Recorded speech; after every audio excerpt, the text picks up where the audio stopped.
This podcast is a part of the Podmania podcasting network. Check out podmania.co.uk to check out more of our great podcasts, features, reviews, match ratings and previews spanning the crazy and diverse world of professional wrestling.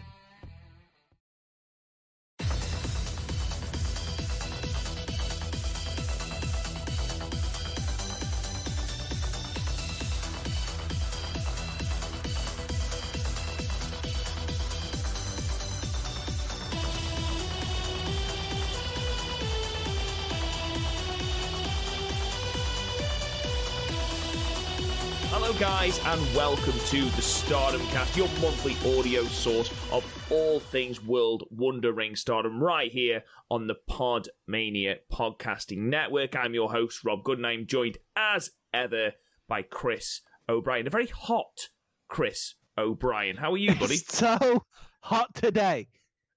Don't mock me. It's so hot. Okay, just quickly, just for a little bit of context. So we have people that listen to this podcast in Florida, okay? Florida, where it regularly reaches 35, 36 degrees, okay? I would melt. Chris, how hot has it been in your hometown today? Highs of 18 and... And it was the first thing you moaned about when we came on to record. It was the first thing you were like, it is so hot. I have been so hot today. It's not. So hot. You don't understand. I bet you when it gets fucking cold, you're like, oh, it's cold and it's fucking 8 degrees. Could be English of fucking pussies. Oh, amazing. Chris, I'll be honest, mate. I join you today in a complete existential crisis. We're all going to die. Just get over it. So, obviously, I'm a primary school teacher. And being a primary school teacher means you've got to dress up and make a twat of yourself. Now, the reason... I do that anyway.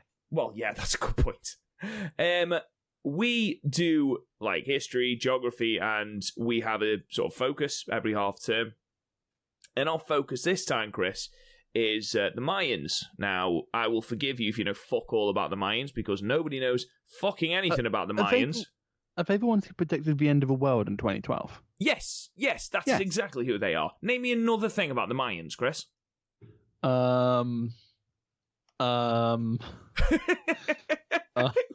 They have a calendar. That's all anyone knows. I spelt Mayans wrong, and now I'm getting homes in... Spain, because it's things I put in Manos. Manos. So, anyway, that is our topic this half term. And so that is what I've got to go into school tomorrow dressed as. Now, obviously, at the moment, Amazon is sort of like a mixed bag. Some things are back in stock, some things aren't. When you type in Mayan costumes, Amazon goes full racist and just brings up Native American costumes, which are not the fucking same. And you know what definitely isn't the same? The Egyptian costumes they tried to sell to me. What the fuck is that? You should just go in dressed as a calendar. Just a big circle of cardboard. To be fair, I have my Halloween costume this year all sorted, because it's very low effort, Orange Cassidy levels of effort put in here.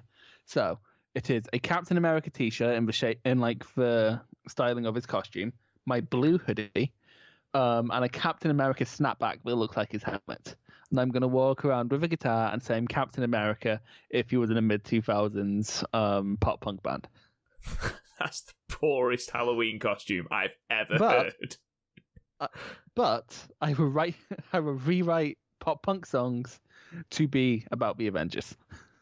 I look forward to hearing about these on later episodes of the Stardom Cast. I can't wait to hear them when we review the Yokohama Budokan show. It's going to be incredible. Gilbert the Avengers want. All the Avenger things. Anyway. Avenger case. Wake me up when Avengers end. American Avenger. We need to stop this. They're just getting worse. So, Originally, ladies and gentlemen, what we were going to do was we were going to do all 3 nights of Fukuoka in one, and then do the final. But what we've decided to do instead is to review the day-night shows from the 12th of September, and then review the 13th of September in Fukuoka, and the finals on the 19th, clump that together in one show as well. Obviously, the final takes place on the Sunday as we record, so the... No, it's not the Sunday, is it? It's the Saturday, the 19th. So, again, with Stardom being Stardom, it's a case of we will review it when the full show is up, whilst trying massively to avoid spoilers, which, when you follow the official English Stardom Twitter page, is a fucking nightmare. I don't follow any Stardom on Twitter, but also people on Facebook are very, very inconsiderate and also very stupid. I had someone on there today tried to tell me that Shiozaki versus Vegeta's match of the year, and they can fuck off. I did see that. I did see someone. I think that might have been fishing for trolls like you. But thing is, it's not, because it's it's someone I know to be very sincere. In which case, I worry for that person's sanity. Like, they just stared at each other for half an hour. You were so upset. I fucking was, because the worst part was I was updating you guys every 5 minutes, and then at fucking 35 minutes, right as they lock up, you're like, yeah, we just stare at each other for half an hour. It's like, you knew this, and you didn't warn me. You needed to learn. What do you mean I needed to learn? That was so high-pitched. That came through on the recording just as this one high-pitched squeal. I could have done so much for about half an hour. You could have done. And I can only apologise. I was going for the end of... I was at the end of uni at that point. I could have used that time for studying. No, you couldn't. No, I couldn't. I was very burned out. It's a miracle I have a degree.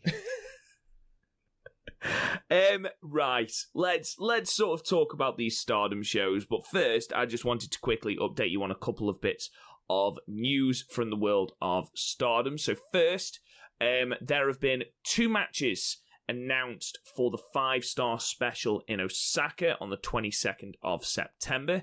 That is a special singles match between Jungle Kyona and Himeka, and the Artist of Stardom titles are on the line, with Mayu Iwatani, Starlight Kid, and Tam Nakano going for the belts against the title holders Julia, Syuri, and Maika. Of those 2 matches, Chris, does anything tickle your pickle? I'm happy to see the 6-man back after a bunch of things. Because it's weird. I was thinking about this earlier, because how sort of places like All Japan and New Japan or Noah sort of offset their big tournaments is they'll have like, well, yeah, it's all heavyweights this month, but next month you're going to get a lot of juniors like Rafter G1 and Super Junior Tag, so you don't get burned out on a certain style. Whereas in Stardom, you're basically just getting the same roster you always get. So I'm just really looking forward to tag matches being back, because I just skip them right now because there's so much to get through.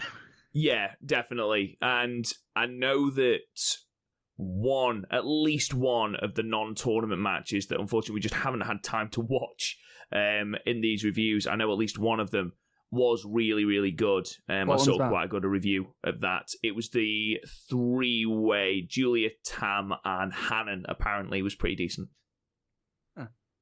But again, I haven't had time to watch the non-tournament matches as well. So we're going to be missing them out as well. Before we talk then about the 2 shows, Chris, another match has been added to the Yokohama Cinderella show. The 3 announced matches we did go through last week, they're the 3 title matches. A further title match has been announced. Goddesses of Stardom tag titles, champions Utami and Saya Kamitani taking on the challengers Himeka and Maika. Chris, how do you feel about that? That's fine. That's okay. I have no objections. Yeah, it's just fine. Well, I must admit, through the 5-star, Saya Kamatani has come on just incredibly, which, we discussed last week. I think everyone has, with the exception of a certain leader of the Wedatai. Well, yeah. And then Himika, we hadn't seen a lot of singles action from Himika. She's certainly impressed. And Maika just keeps seeming to pull these random surprises out of the bag and pull out these random bangers, which we'll be getting onto in a minute. So this match should be great. Yeah, assuming it's not a limb match, we should be fine. Yeah, I know you have issues, so let's get going. So, the Stardom 5-star Grand Prix show from the 12th of September. These are both from the 12th of September in Fukuoka. The day show opened up with a non-tournament match. Momo Watanabe defeating Hanan in 6 minutes and 37 seconds with the cross-face chicken wing. First tournament match was Red Stars action and saw Himika defeat Death Yama-San at 4 minutes and 31 seconds with the Argentine backbreaker. Seen a lot of death on this show. Double duty death on this show, Chris. Yes, it's the two inevitabilities of life, taxes and death. What did you think of this match? It was actually probably Death Yama-san's best match, which isn't like a glowing indictment. She just had a different match from what she normally has. Like, there were some cute moments, like when Himiko kept missing the elbows, and then Death just goes through the leg and goes, Death. It was like fucking a whack-a-mole. Yes, yeah, I can see that. Like Death and runs.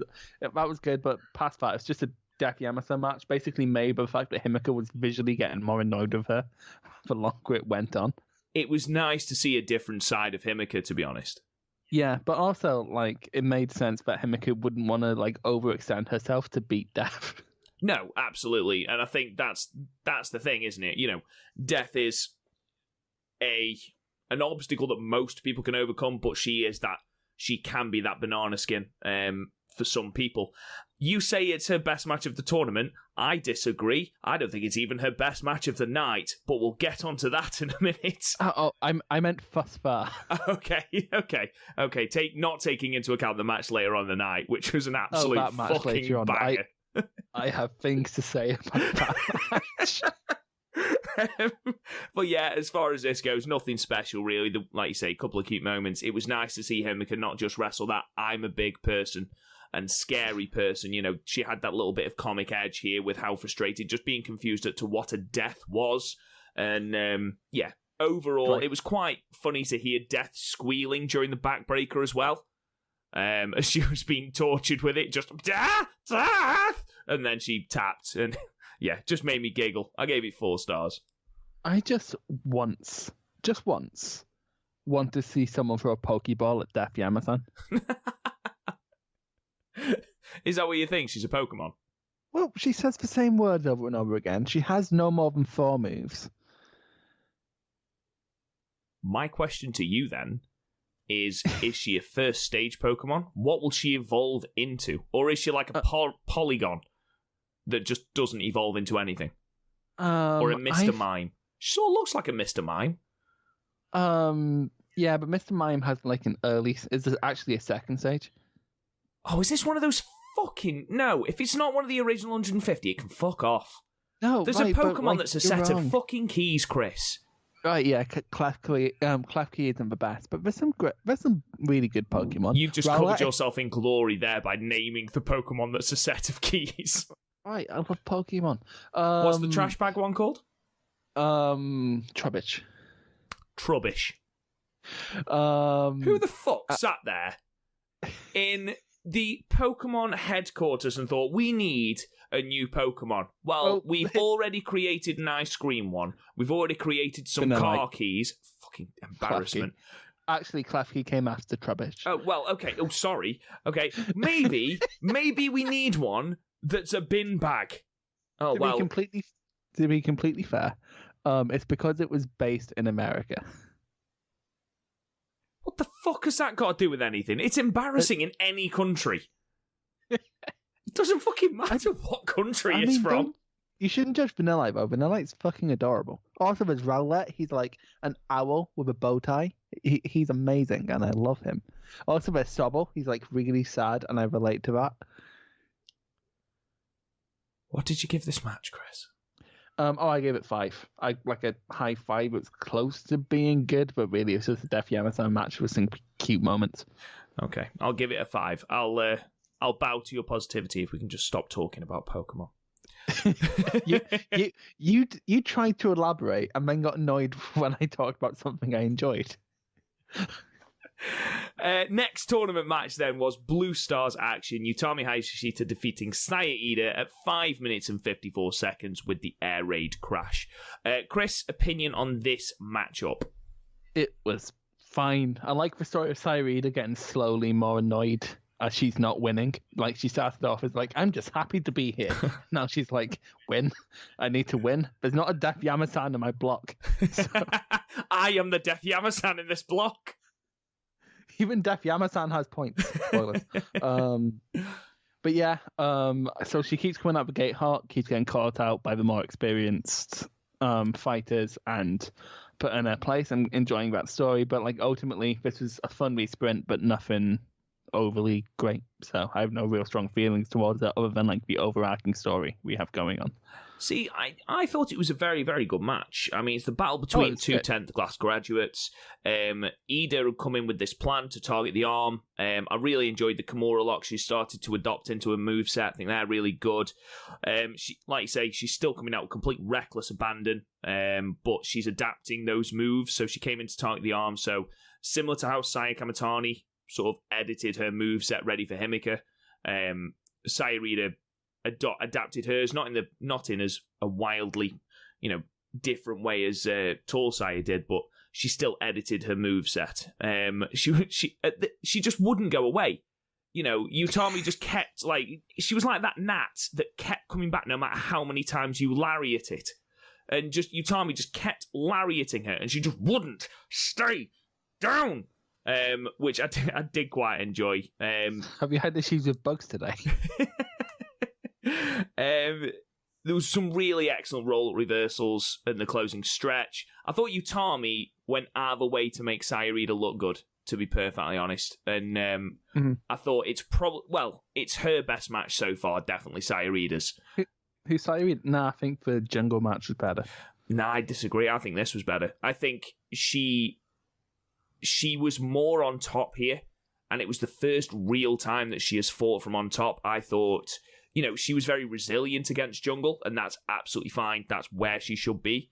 But it was interesting to see how she managed a match, especially against someone who was considerably bigger than she is, taller and more well-built as Utami is. I thought it was interesting to see how she dealt with that. And the fact that she, like I say, she adapted a moveset, completely changed the way that she was going about things. We still had the machine gun chops and things like that. But there was enough there to make me think this is a different Saya Ida, a strong Saya Ida, and again, Utami bumped really, really well for her, I thought. So I actually gave this 7. I really enjoyed it. Oh, 7. I thought it was a bit short. The reason I don't have any strong feelings was because there wasn't enough room to breathe in this one. I think it literally needed 2 more minutes. I think you could say that about quite a few of the matches, to be perfectly honest. I know it's nitpicky, but it's sort of this perpetuated an issue I've had, which was the 20-minute time limit has only really served to hurt this 5-star. I think I know where you're going with that. What did you give it? Oh, yes, I gave it a 6. We're not poles apart. We're not poles apart. No, this isn't another Arisa versus Utami situation. No, it isn't. I don't think we'll ever get a match like that, to be fair. So we move on then. Utami still unbeaten in the Blue Stars block. Non-tournament action next in match 4 with Maika defeating Riho Konami and Saki Kashima at 6 minutes and 28 with the Sazanka. Building Maika up really, really well here. Not just winning this 4-way, but winning a 4-way with one of the favourites of the 5-star in there and Konami. Yeah. Yeah. But I think you kind of need to build her up, especially considering they're doing a lot with DDM going into Budokan. So Yeah. Match 5. Red Stars block. Ooh. With one of the shocks of the tournament, Saya Kamatani defeating Tam Nakano at 11:06 with an inside cradle. Just before we start with this, Chris, I don't know if you watched the pre-match promos, but I think Tam Nakano has been playing WWE 2K20 because the most generically unnecessary line came out. It was like she struggled to find something to say and then came out with this. This is like one of those motivational posters you found in the toilet. If you don't live in the present, you can't grasp the future. The fuck's that even mean, Chris? Oh my god. It's like, I once saw someone put on Facebook and I deleted them. It was, what was it? It was like, one day your mother will put you down and never pick you back up. And it's like, that's not deep. That's not deep. Fuck off. They've, at work, they have put motivational quotes in the male toilets, and apart from the head, I am the only male at the school. So whilst I am shitting at work, I've got little motivational quotes basically telling me that I can do it, and I'm like, I'm just pooing. Just leave me alone. It's like, one of them is, because of you, someone smiled. I was like, won't be the cleaners, because Jesus Christ. To be fair, if I've drank too much the night before, I sometimes need to know. But like that, I could probably fucking in my hand right now, I have Morrissey's autobiography. I could open it to any page, and this book is the worst book I've ever read cover to cover. But I would find something better than what she said. That's fucking ridiculous. The thing that got me about it was, like, there's no storyline between Saya and Tam. So it was just like the most like, Tam is usually a decent promo. Like, some of the stuff she comes out with are fucking hilarious. But this just made no sense in the context of the match towards Saya Kamatani about herself. What's that even mean? I hate quotes like that anyway. I find them really self-serving. And whenever I see them on Facebook, I'm just like, oh, absolutely fuck off. So I apologise if you are one of those people who posts them, fine. But this, I didn't understand its place at all. And it just, I was sat watching this match, I had to pause it and just go, I mean, there is a chance that the translation is just wrong and it meant something else. But because the translations have been wrong before, but it was just, the fuck's that even mean? Just absolutely baffling. But it shouldn't take away, Chris, from what was an absolutely banging match. It was a really good match after we ignored what we set up in the first part of the match. So, like, in the first part, Tam was relentlessly going after Saya's leg, and I was loving it. And it looked like Saya was going to sell, right? Because Tam threw her for an Irish whip, and Saya had her leg too hurt to walk. And I'm like, oh my god, it's happening. Saya Kamatani is selling. And then she did a fucking flip. And I was like, okay, well, she does the kip up and, like, sells, but she can't do the kip up. We're fine. And no, she just kips up. That's it. Cool. I think our thoughts on Saya's selling, I mean, it was better in this match. I mean, like, yeah, but, like, it's better than nothing. It's literally better than nothing. It's still wildly inconsistent. Her selling in the moment has always been really good. She's always got that real babyface in peril sort of, that selling down. That's what I don't get about her, because it's almost like she has wrestling psychology 102, but not 101. Like, wrestling psychology 101 is you get kicked somewhere, it hurts. But, like, 102, like, she has her facials down, she has her, like, acting down, like, she can act like a psychopath when the situation demands on it. She can act like a babyface in peril when it demands on it, etc. Like her end, like, she's got everything down, but like wrestling psychology 101, and it's like, did you just skip that? I do understand. You know what? I do understand, and I completely agree with you. I completely agree with you because I made a point of it during the tag match at Korakuen. But I still haven't forgiven her. But she sold it a little bit. There's improvement there. So I'm not going to focus on it during this match. I'm going to focus on everything else. The thing is, very quickly, I wouldn't have brought it up if she didn't sell it so well at the time and then suddenly just decided to ignore it. She did still sell it afterwards. She did. She sort of held it a little bit. There was one hilarious moment where she stood in the corner and then just sort of jerked to her knee as though she thought, oh shit, I should be selling that. Have you, well, of course you've been to a school play because you work at a primary school. But when a kid misses his cue and remembers a couple seconds later that he had his cue and then just suddenly jolts back. That's what a lot of Saya's selling felt like here. I won't say a lot of it. There was that moment, but I do understand. And, I imagine for a couple of months we are going to have an issue with Saya's selling. I think it is going to get better. So I'm just not going to mention it now. Okay? It's an issue. We know it's an issue. We've spoken about it many, many times. Aside from that, and even the fact that the knee didn't play into the finish, I didn't actually mind that because of the way Saya won. If Saya had won by powering out of a tiger suplex and hitting her finishing move, then I would have been like, what the fuck is this bullshit? But the way she won that desperation roll-up, that inside cradle as Tam went for her move, I really liked that because Tam got cocky. Tam got arrogant. She thought she was going to destroy this. She'd work the knee, which was clearly giving Saya a lot of trouble. But she tried to be that cocky, arrogant, I am too good for things. She'd wiped her out with the Shining Wizard, but Saya cleverly just inside cradle. I quite liked that. I don't mind when a knee doesn't play into the, it's not like Will Ospreay used to where, a knee has been worked for an entire 20-minute match, then he does a shooting star press off the top rope.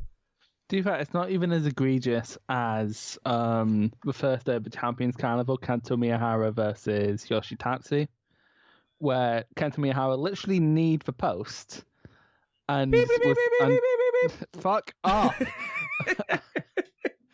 And then, very suddenly, didn't care about it up until the end, where Yoshitatsu won with a knee bar. At least it fit. At least, yeah. No, I've heard pretty mixed reports about the Champions Carnival, to be perfect. I've heard it's pretty underwhelming. I've not seen Day 3 yet. Day 3 was apparently really good because I had Ashino versus Miyahara. But, fuck.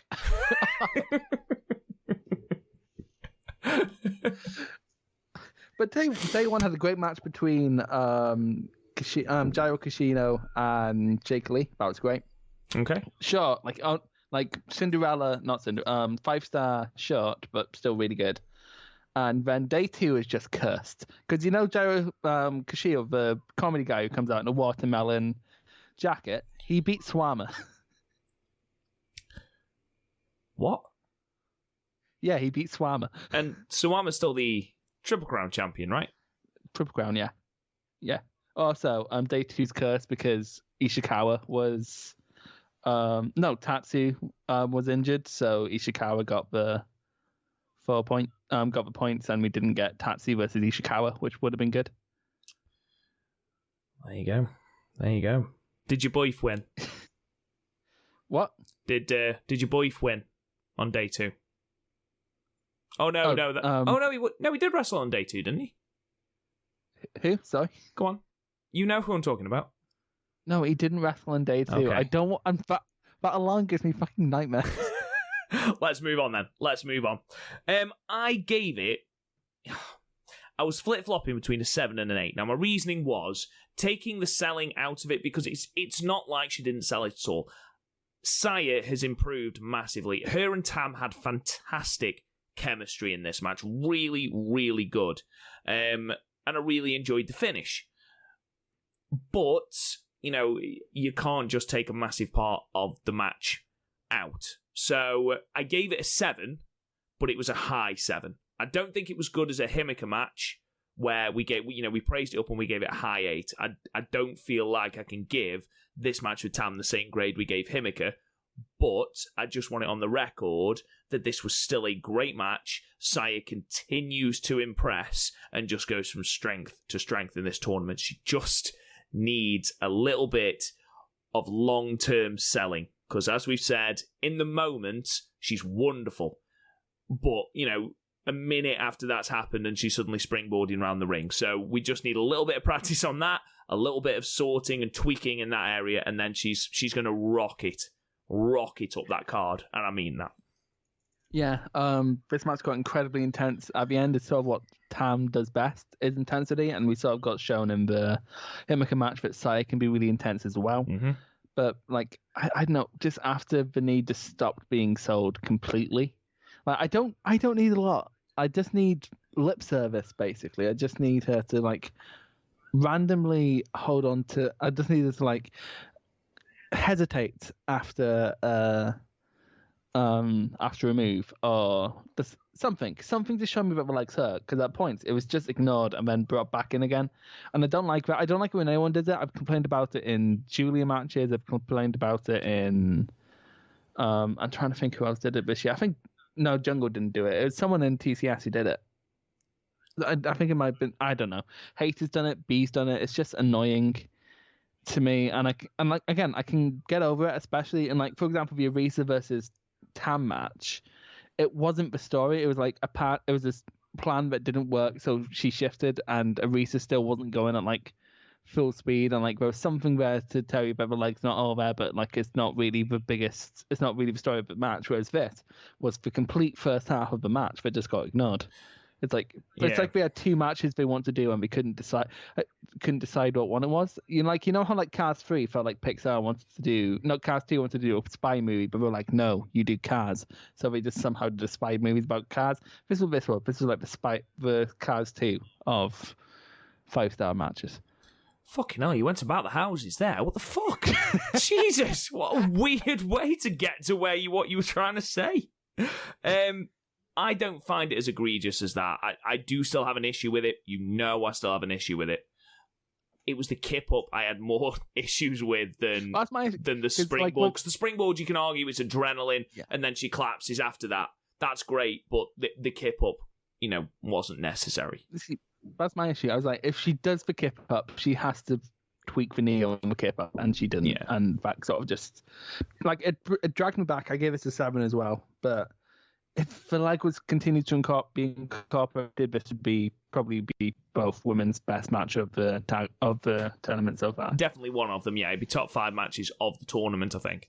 I don't think it was as good as the Himika match, because I love that match, but it was a completely different style of match. And like I say, Saya is proving that she can wrestle these different types of matches, which is great. And I texted you earlier on and said, like I said on here, she's going to rocket up that card very, very soon. As soon as she's had those little tweaks, she's going to be a big star in Stardom.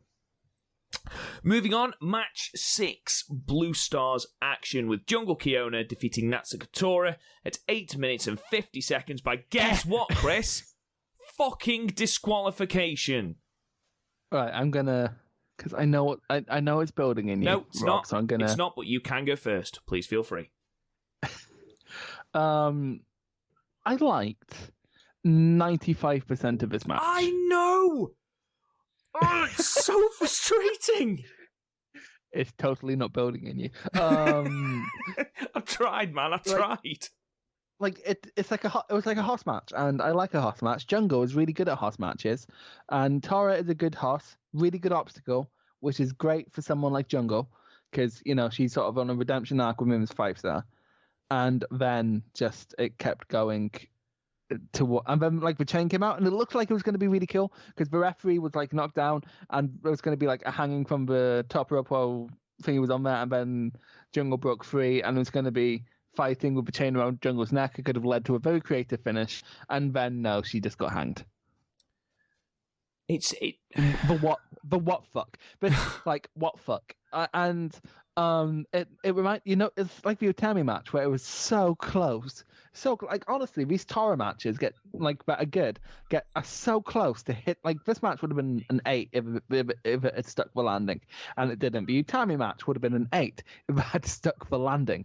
The only match that stuck the landing for me remotely with Tora is the Momo match, and even then that was shite beforehand. So Why can't you put the two pieces together? What is wrong with? I want to like Tora so fucking much.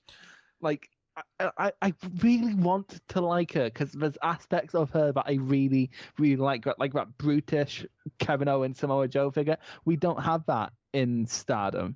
We have like Himika, but she's more like a giant, more like a jumbo Saruta, whereas I want to Stan Hansen, and she could be like the brutal Stan Hansen type, and she's not, and I hate it. And I want to like you. Why won't you let me love you? The fact that we were robbed of a chain hanging transitioned into a jungle buster spot makes me so sad, because I popped big when I thought that was going to happen, and then it didn't, and I was like, fuck this shit.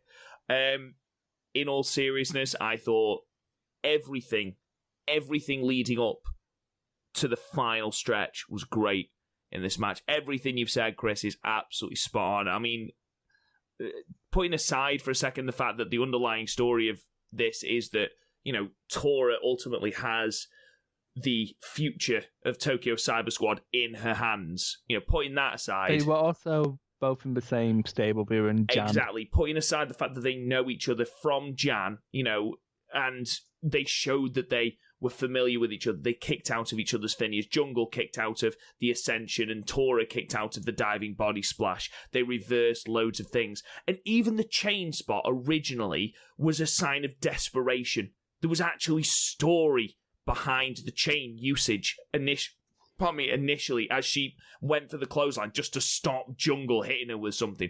That's great. I don't mind that. And as I said before, even the chain hanging into the Jungle Buster would have been fucking amazing. Could you imagine if that was the finish? That would have been incredible. One inventive way of using the chain, but no, we just go back to colour by numbers. I mean, admittedly, even the chain hanging looked a little bit more organic than it has done in previous matches, where we just seem to have forced the fact that, oh, I'm Tora, I use a chain, we need to get this in somehow. At least this felt a little bit more organic. That's because Jungle can make anyone look good. Absolutely. And I agree with everything you said. Tora, she should be that main event hoss that you know, she's a destroyer. That is what she should be. She shouldn't be this person where just no one gives a fuck. And it's so sad. And again, this isn't me slagging off her in-ring work, because her in-ring work, when she, you know, as proved here, she was great here. Against Utami, she was great, and then it's just the finish. They just need more creative finishes, more ways of getting heat as opposed to just getting DQ'd, because the stories aren't going anywhere. Okay, they beat up Momo. They've beaten up Momo twice. Why? There's no storyline there. Okay, their feud is with Tokyo Cyber Squad. That's their feud at the moment. Why the fuck are they beating up Momo? And don't just say, oh, it's because they're heels, they're mental, they're crazy. No, they're not. They just don't have... They just don't have a... I know, I'm sorry. They just don't have a direction, and it ruined what would have been, as you rightly said, this would have been one of my favourite matches. This would have been an 8, easy. And instead, I've got to give it a 6, because yet again, we have another chain hanging. When are the refs just going to stop her coming to the ring with the chain? When is she going to be fired? When is she going to be fired? Actual bodily harm. I just don't understand. And it just winds me up, because you had so much to play with here. You had, as I've said, the underlying storyline of Tora, the one who can crush Tokyo Cyber Squad, and Jungle knowing that, and Jungle trying to beat the shit out of Tora so that when it comes to that moment, she's got the advantage. You've got the Jan Alliance, or the previous Jan Alliance. There was so much you could do with it, and it just felt so colour by numbers again. And it just, you had stuff to play with here. You had 2 separate fucking storylines to play with. And you just went for the, I use a chain. Why? But it's fine. I'm not going to talk about it, because I think I ranted enough about Oida Tai last time on the podcast, and they're not on the night too, so I'm not going to moan. So, we're going to move on from that. I gave it 6, Chris. What did you give it? I gave it a 6 too, and it pains me because it was so close to being an 8. It was. We're not going to rise to it, Chris. We're not going to rise. Anyway, Jungle got the 2 points, moving her to 6 points. Match 7 then. Red Star's block, and Julia defeated Starlight Kid at 9 minutes 27 seconds with Bianca. Just before I throw to you, Chris, I will say that Julia is on a run at the moment of delivering matches that I'm really, really, really enjoying. Starlight, absolutely, mate, because since she's not winning anything, she's been made to look amazing, and also Bianca looks like it absolutely fucking wrecks. Oh, it doesn't look pleasant, does it? It looks so good. The fact that Julia has that and Stealth Viper, that's greedy. You can't have two of the nicest looking submission finishers in a company. Say that to Daniel Bryan. True. And Zack Sabre Jr., actually. But... And Tanahashi. And Tanahashi. Even so, despite all that, I still really, really enjoyed this match, Chris. I did really like... I really like this. Much like a lot of matches, and I'm trying not to happen this, but it's needed more time to brief. And I continue to question why they have a 20-minute time limit if they're not going to give these matches more time, because especially considering we have a lot of pointless filler on these cards, and I don't mean in terms of actual 5-star matches. I mean in terms of random tag matches. Is just give the girls a night off or something and put a couple kid tags in there that lasts 3 minutes or something. Why not just distribute the wasted time onto more 5-star matches? Because if this had more space, it would be great. It needed a bit more space. I will also say the rookies using quick roll-ups to beat bigger people, while it's the best way to do it, I will admit, is a bit overdone. We had, just on this card alone, we had it in the Starlight match, we had it in the Saya match, we had it in the Sayarida match, and we had it in the Death Yama-San match. I do agree with you, but only one person won with it. Yeah, that's very true. Very true. Which would question why everyone keeps fucking using that tactic. But other than that, this match was really good. Starlight Kid continues to find actual ways to get into a 619, which means she's better than Rey Mysterio, I guess. Actually, she gave me proper Rey Mysterio vibes in this one. Well, it felt like throughout this whole match she was only just holding on. She was, and I don't know why, but during this match, I mean, I think we spoke, I think it was the last podcast episode, where I said that there was a couple of matches where I didn't feel at any point like the underdog was going to win. I said it about Sayarida match, I said it about Starlight Kid match. I don't know what it was. I just didn't feel like they had a chance. I didn't feel like their flash pins were going to come to anything. However, here, I don't know what it was. I don't know whether it was because Julia was being this arrogant, you're a tiny person who can't hurt me, dickhead type, the type that she's perfected over the last couple of matches. I genuinely felt Starlight could win this. And every flashback, I don't know what it was, but I was like, Starlight's going to win. Starlight's going to upset it. And I don't know what it was about this match, but I was far more convinced of Starlight's chances in this match than I have been since her opening match.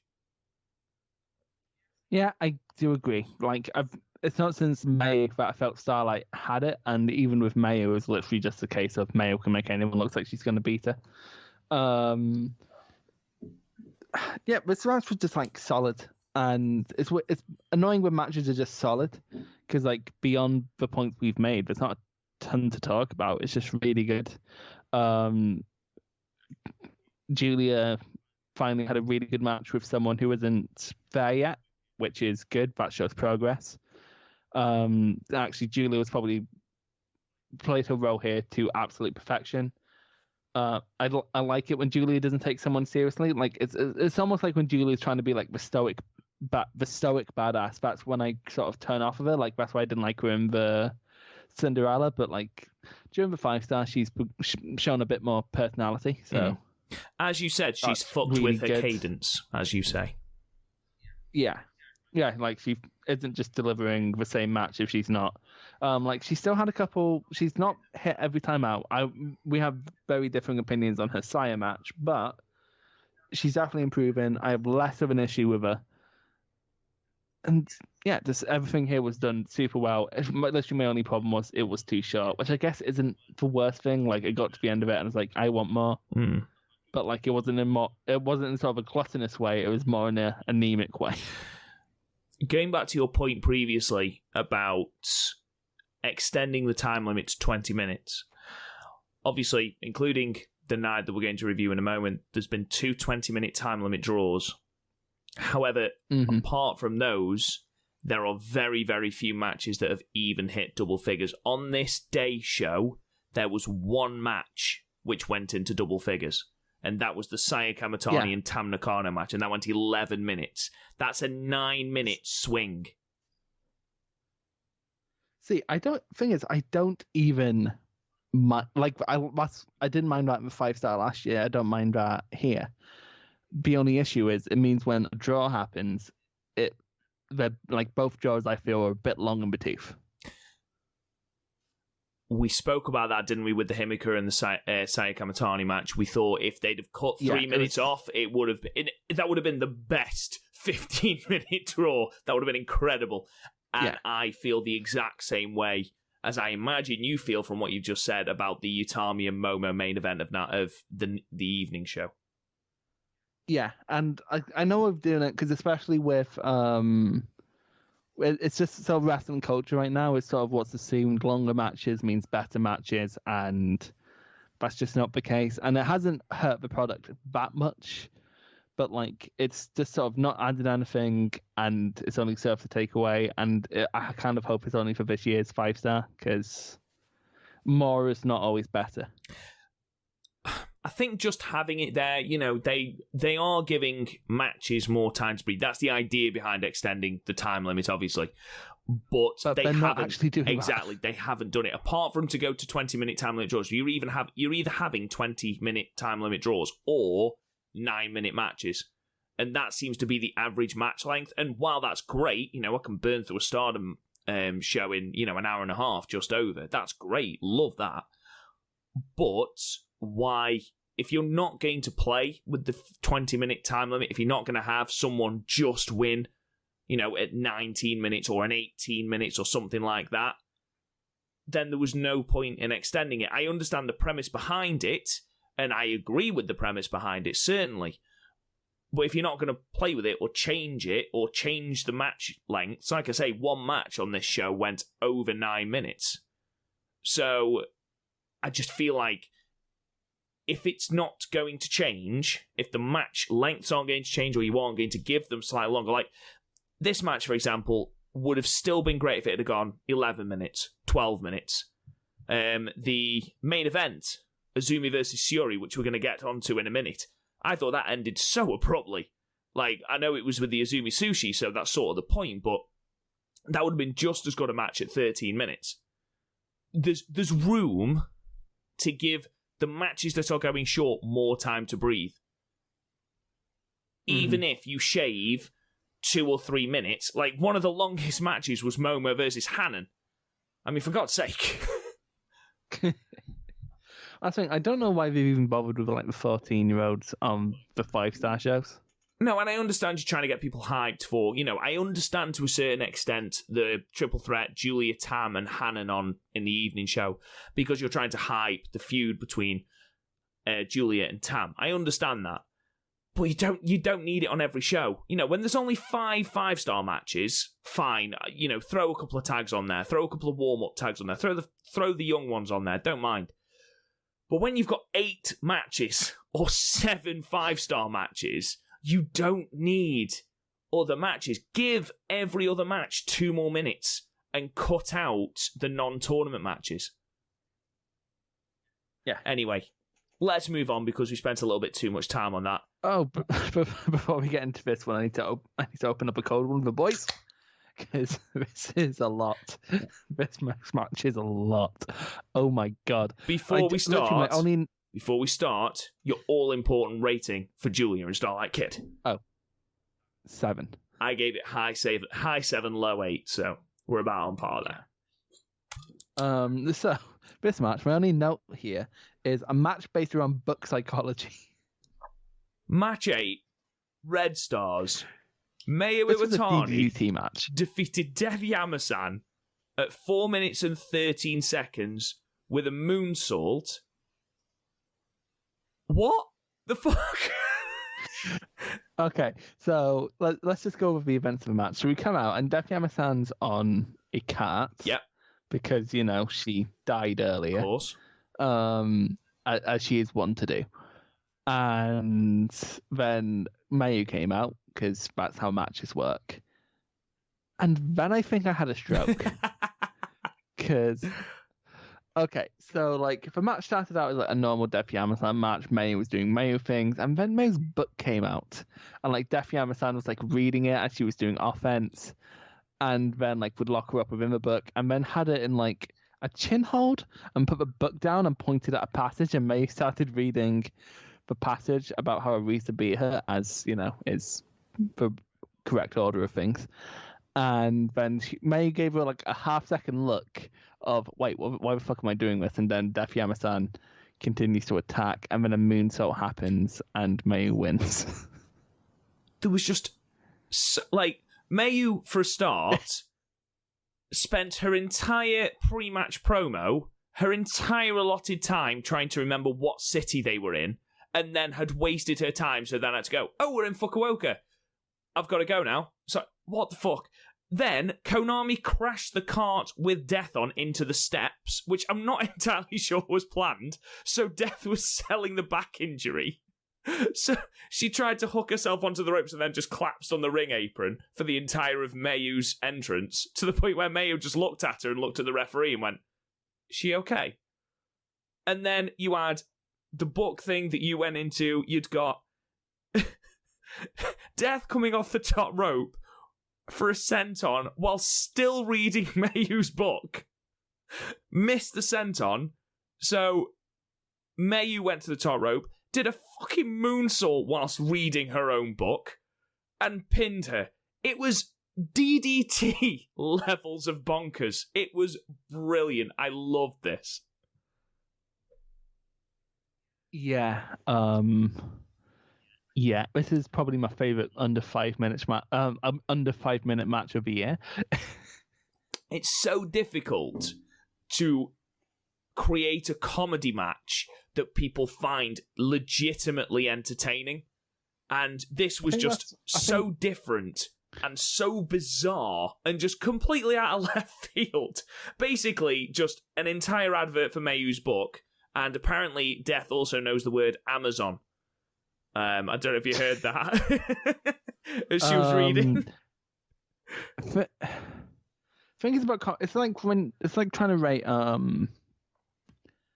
it's like trying to rate death matches or trying to rate shoot fighting, because like what we're judging it on is completely different to what we normally judge a match on. But I'm not quite sure how to rate it. I gave it 6. It's the Death Yama-San match. This was perfectly in her wheelhouse. Mayu played a part superbly. It was something completely different, something I did not expect whatsoever, and I laughed for the entire 4.5 minutes. So, it's not an 8-star match. If you're looking for pure wrestling, for God's sake, don't watch this.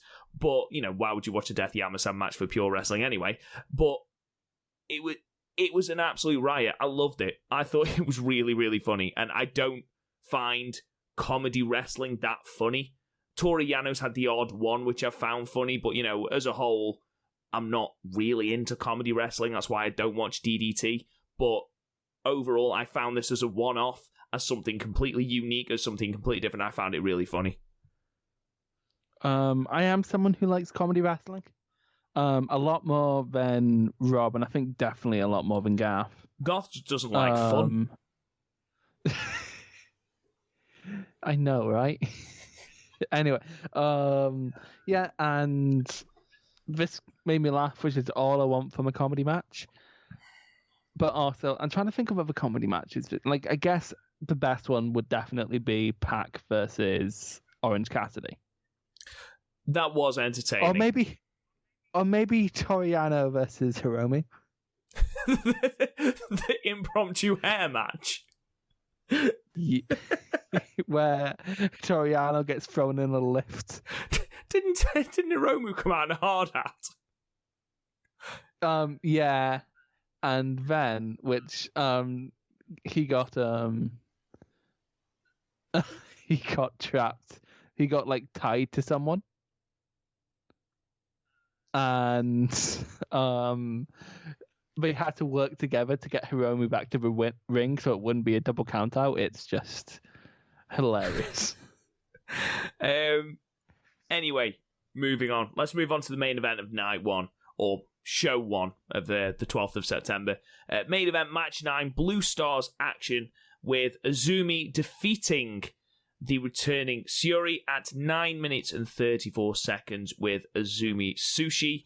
Another surprise, Chris, with Azumi taking the win over one of the fancied people of this tournament. For me, this was match of the night. This was great. This was really good, really, really good. As you said earlier, a bit abrupt, and I think a roll up would have been because that's how Azumi ends matches, but it's more abrupt than the roll up. Even the roll up would imply. Well, I've put literally my last note on this match verbatim is 12 minutes, and we'd have been talking match of the tournament. Yeah, but it's another issue where this was a tad too short. Yeah.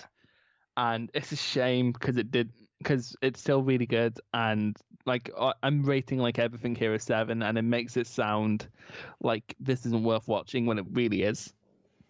It's really worth watching, but it's just there's not enough there to throw a 8 on a lot of these, which is a shame because most of these, given the time, would be an 8, and I understand, especially now. Then again, if you listen to this, you're probably a dedicated Stardom follower anyway. But if you're new to Stardom, 5 stars is still fun. It's for the 2 nights, it took me about 2.25 hours to get through them. For the 2 nights, just for block matches, and it's hard to overstate how good that is because that's one New Japan main event, and it's about half an Okada match. And it's just good value for your time. You see so much and you get to watch people grow. But this is still an issue within this particular tournament, and I'm not sure it's going away. But this was really good. A tad botchy, though, the top rope swinging round armbar that Zumi's been doing. She did kind of fuck it up. But, I know it's a dickhole thing to point out, but because, 1 in a million or whatever, we just happened to catch for one. And it kind of was jarring. See, that didn't bother me in the slightest. I thought it was wrestled at such a high pace and a high tempo that you are going to have the odd one that odd move, that odd transition that doesn't quite click. I enjoyed the fact that Azumi was full of nervous energy about facing a senior. I enjoyed the fact that she was quickly grounded by Syuri's MMA style. I like the fact that once Azumi realised that her high-speed game was going to get her absolutely nowhere against Syuri, that she opted for arm breakers, which was a really clever tactic because it then meant that Syuri, who was selling it perfectly, couldn't lock in her own arm breaker because she couldn't do it with her left arm because Azumi had worked it so well. The last stretch was absolutely fantastic, just seamless transitions. Azumi just, again, continues to be one of the most entertaining things about this tournament. She's wrestled some of the better matches of this tournament. I think she's one of those people that's been elevated massively by her performance in this tournament. I gave it 8 because I thought it was really good. The finish aside, which again was quite abrupt, but for the sake of argument, let's just put that down to the fact that it was a surprise roll-up, which is effectively what the Azumi Sushi is.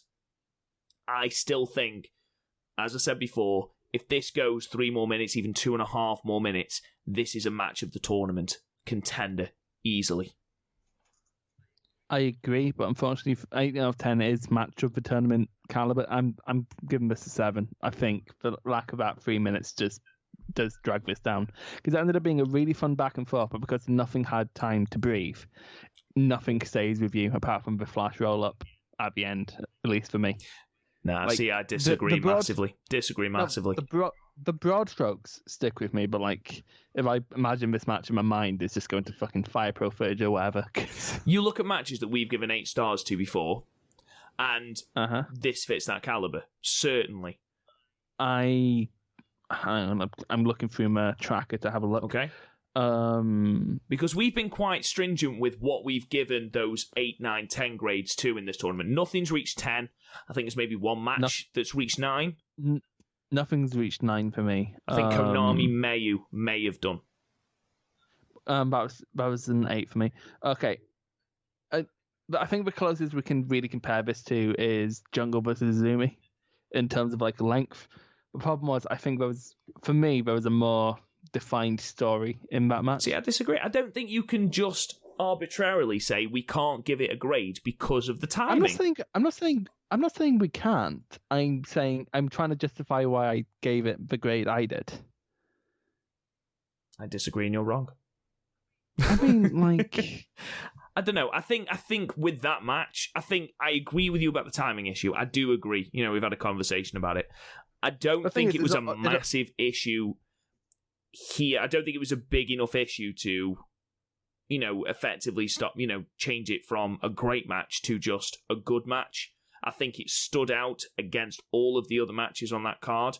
Matches that we have given 7 to, Saya versus Tam, Julia versus Starlight Kid. You know, I think that match stood out against those, and as we gave those 7, it makes sense to give this 8, surely. I kind of see all of these as diamonds in the rough. They all have the potential to be great, but all have 1 or 2 big things holding them back.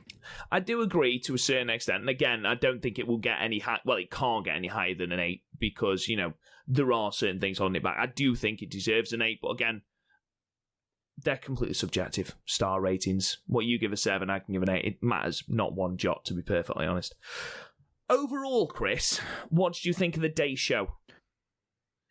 It was fun. To me, it seemed like a lot of people were saving energy for the night show, which makes perfect sense. I've always questioned hosting 2 shows on the same day. You're just going to burn out your talent.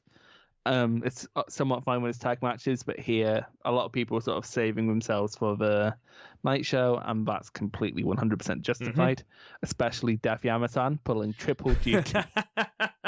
Yeah, we saw altogether too much of Death Yama-San.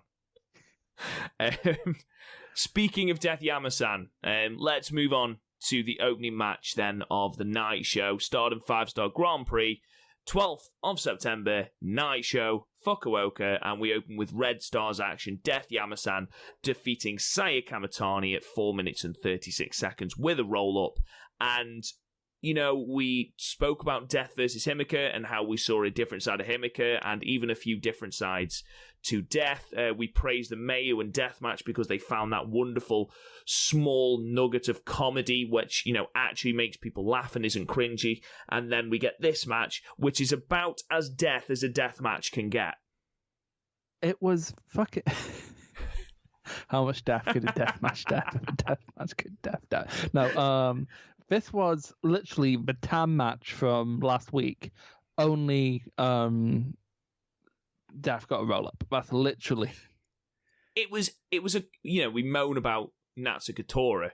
You know, Death doesn't need to be taken seriously because she's an undercard wrestler, an undercard comedy wrestler. But this was, yeah, every single Death Yama-San match. It was a cut, copy, paste Death Yama-San match. The only good thing was the finish when Saya goes for the running shooting star and Death rolls her up. Yeah, and with Death, like the difference between Death, because I have seen, not in our comments, but I've seen other people complain about what Death Yama-San does. But with that, it's a case of Death Yama-San. She's essentially there to amp up the live crowd. With her death. No, that's it. It gets people participating, doesn't it? So it gets them into the show without burning them out in the opener. Yeah. She's just, yeah, you're absolutely right. She's, you know, she's serving a purpose, whereas Natsuko Tora, unless her purpose is to make me want to cry, I don't think she's serving her purpose. She certainly isn't. However, you know, credit where credit's due, triple duty for Death. She finally gets her first win of the 5-Star 2020, which moves her to 2 points. Still bottom of the block, but she moves to 2 points. Again, beating Sayarida. Yeah, she is beating Sayarida. This, again, is, as I said before, about as Death as a Death match gets. I gave it 4 just because that seems to be the benchmark against everything Death at the moment. I'm starting to mark death matches down because I am getting annoyed. I mean, in her defense, her Himika and Mayu matches were different at least, so it wasn't like we've had it every match. Worse, but I'm going for 4, and I'm going to knock it down a rating every time she does the same match. So this is a 3. Savage. We then moved to match 2. Again, more Red Star action with Konami defeating Starlight Kid at 6 minutes and 31 with a triangle lancer. And what we witnessed, Chris, was a fucking murder. Very quickly, have I ever told you why when I hear you say Red Star it makes me giggle? Is it because you used to drink Red Star? Oh, no, it was Red Stripe. No, I still do drink Red Stripe. It's basically the only thing we serve in audio in Glasgow. No, it is.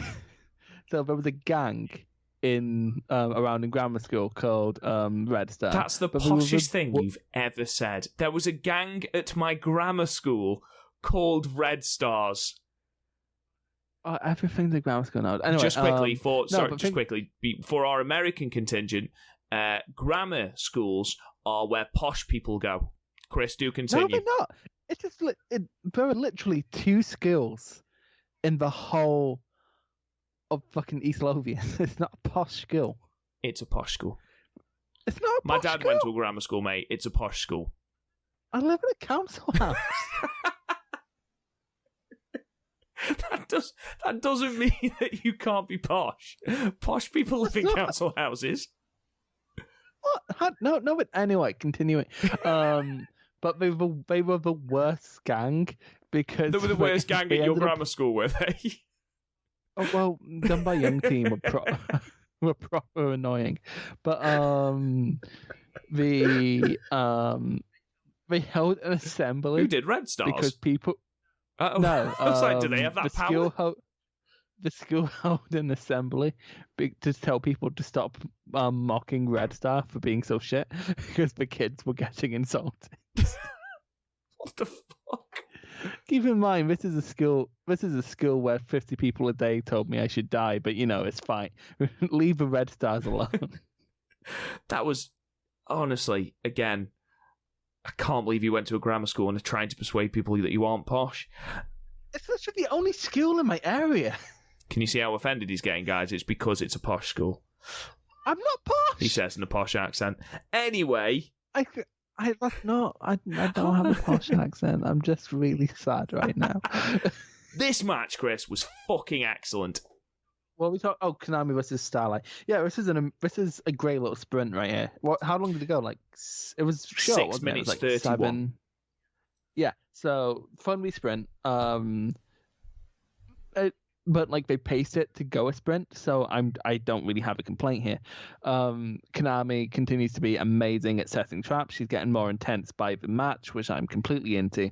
The way she shoots that triangle lancer just makes me worry for everyone.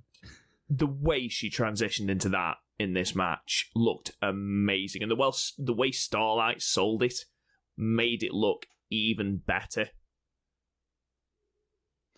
Yeah, just like short and sweet, but just like that, and that's definitely the highlight of the match. But no real complaints here, but also nothing to talk about. It was basically just watching a murder of like a Hello Kitty. It did, and there were spots that were difficult to watch. Like she set up, for those who remember the spot with Shayna Baszler and Dakota Kai in NXT, where she had a hand up and it was sort of like she was going to stamp on the elbow to like break the arm, and instead she just gave it a fucking kick, and it was like, oh Jesus, that looked like it fucking hurt. And just everything Konami did was with just this sense of brutality which she's been having throughout the 5-star. However, Starlight Kid did not sit down, did not take it all lying down. She fought back. She gave Konami a slap and showed a bit of resilience and fire. And there was let's not forget that Konami hasn't used the Triangle Lancer in 3 or 4 matches. She didn't use it to beat Mayu. She didn't use it to beat Julia. However, she does pull it out against Starlight. Now, you can either take that as one of those where you think, right, well, she wants to just inflict more pain on Starlight because she's pissed her off, or I need to get this match done, I'm going to use this. She did shoot for it with Mayu. She did, but Mayu got out of it. She didn't use it to finish the match. Yeah, but she didn't use it to finish the match. Yeah, because it failed Doesn't matter. twice. She didn't use it to finish the match. If you think about how much she weakened Mayu, by the end of the match, she could have quite easily locked in the Triangle Lancer and won. But she didn't. She went for the arm breaker instead. She could have gone for anything after Mayu. She beat that poor woman into a pulp by the end of that match. I enjoyed it. I thought it was great. Yeah. Yeah, I think it was literally just a case of why would I waste my time with Starlight? I think Konami's starting to realize how serious her chances of winning is. Has she went against Himeka yet? No. Himeka versus Konami is the final match on the 19th. Because those two. Can anyone else catch them now? I'm looking through my score sheet here. Himeka. We'll go through the score sheet at the end, but there are 1, 2, 3, 4, 5 people in contention to, well, actually, there's 4 people in contention to top the block. I imagine it will probably be a shootout between Konami and Himeka, but again, we don't know yet. I did enjoy, there was one moment I forgot to mention, and it's been used like in quite a few matches by a few different competitors, but I love the kick out into the Kimura lock. I just fucking love it. It looks so amazing. Just, I'm going to pin you and I'm going to hold your arm. So if you do kick out, you little shit, I'm going to rip your wrist off. Oh, it just looks incredible. It looked amazing. I love Konami. And I know that on the Voices of Wrestling Pick'ems, we've chosen Momo. And I said it was me. Just Chris is piggybacking. I am wholeheartedly... Oh, no, I've abandoned that ever since. I am wholeheartedly behind Konami winning the 5-star. Like full on. Don't give a shit if Momo wins. I am fully behind Konami. She has been entertaining, she's been brutal, and she's been fucking great to watch. I'm holding out for a Konami versus Jungle final. That would be the dream, wouldn't it? That would be a scenario and a half going into the last Tokyo Cyber Squad match. I gave this 8. I thought this was absolutely brilliant. Couldn't find a fault with it. I thought once again, like, it was a great little sprint. But for me, that's all it was. I don't think. While I really enjoyed Konami's work, there wasn't enough of it here. And again, that's not a case of. This isn't another case of me thinking this match needed more time. This match went exactly as long as it had to go, but also this match had a ceiling, which for me is like a high 6, low 7.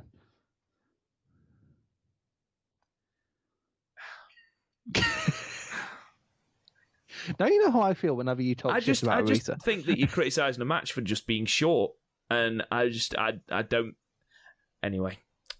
Match 3. Non-tournament action. Julia defeating Tam Nakano and Hanan at 8 minutes and 9 seconds with the big boot. Obviously, we didn't watch this because it was a non-tournament match, but... Couple of points. The finish was Julia literally taking Hanan's fucking head off with a big boot. It was like... I don't know what Hanan had done to piss off Julia, but it was the biggest big boot I have ever seen. She then sort of chats some shit about Tam Nakano and Stars. Now no one in Stars can beat her. Tam calls her stupid. Whoa! And then says she'll beat her on the 13th and then take her belts. And then Julia just ends with, I like you. You have no common sense. Brilliant. That's basically how we started this podcast. Absolutely. Match 4, further non-tournament action. Do you see what we mean? I mean, both of these matches, this one is certainly pointless. So match 4, Azumi and Riho defeat Tora and Saki Kashima at 7 minutes and 31. Guess how, Chris? Guess how they won? Can we just via disqualification after Saki hit Azumi with a chair. Every time I watch Natsuko Tora match, I'm thinking in my head what else I could be watching. It's just like during the at the end of the Jungle match, I was just thinking I could be watching Sky High right now. The School for Superheroes. I have Disney Plus, and I've been reliving my childhood a lot recently. Is Sky High on Disney Plus? Yes, Disney. I did not know it was Disney. It's a great fucking film. It's amazing. Not as good as Spy Kids, though. Which one? 1 and 2. Yeah, 3 and 4 were a bit too far, weren't they? How the fuck did we get onto Spy Kids? I've never seen 4, but 3 has one of my favorite things. It's Ricardo Esteban just going, whip that wave, Junie. I'm like, wow. The cringiest thing. Yeah, but what I love in my film is like I also binged Spy Kids recently. It was like going through the people you can bring into the game. It was like grandpa, pros, supreme intelligence, cons, physically disabled.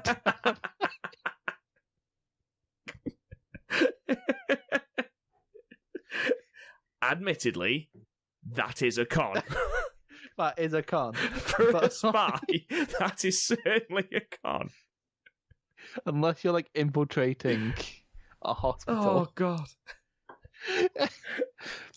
Spy Kids is full of shit like that, like fucking Steve Buscemi going, do you think God stays in heaven because he too is scared of what he created?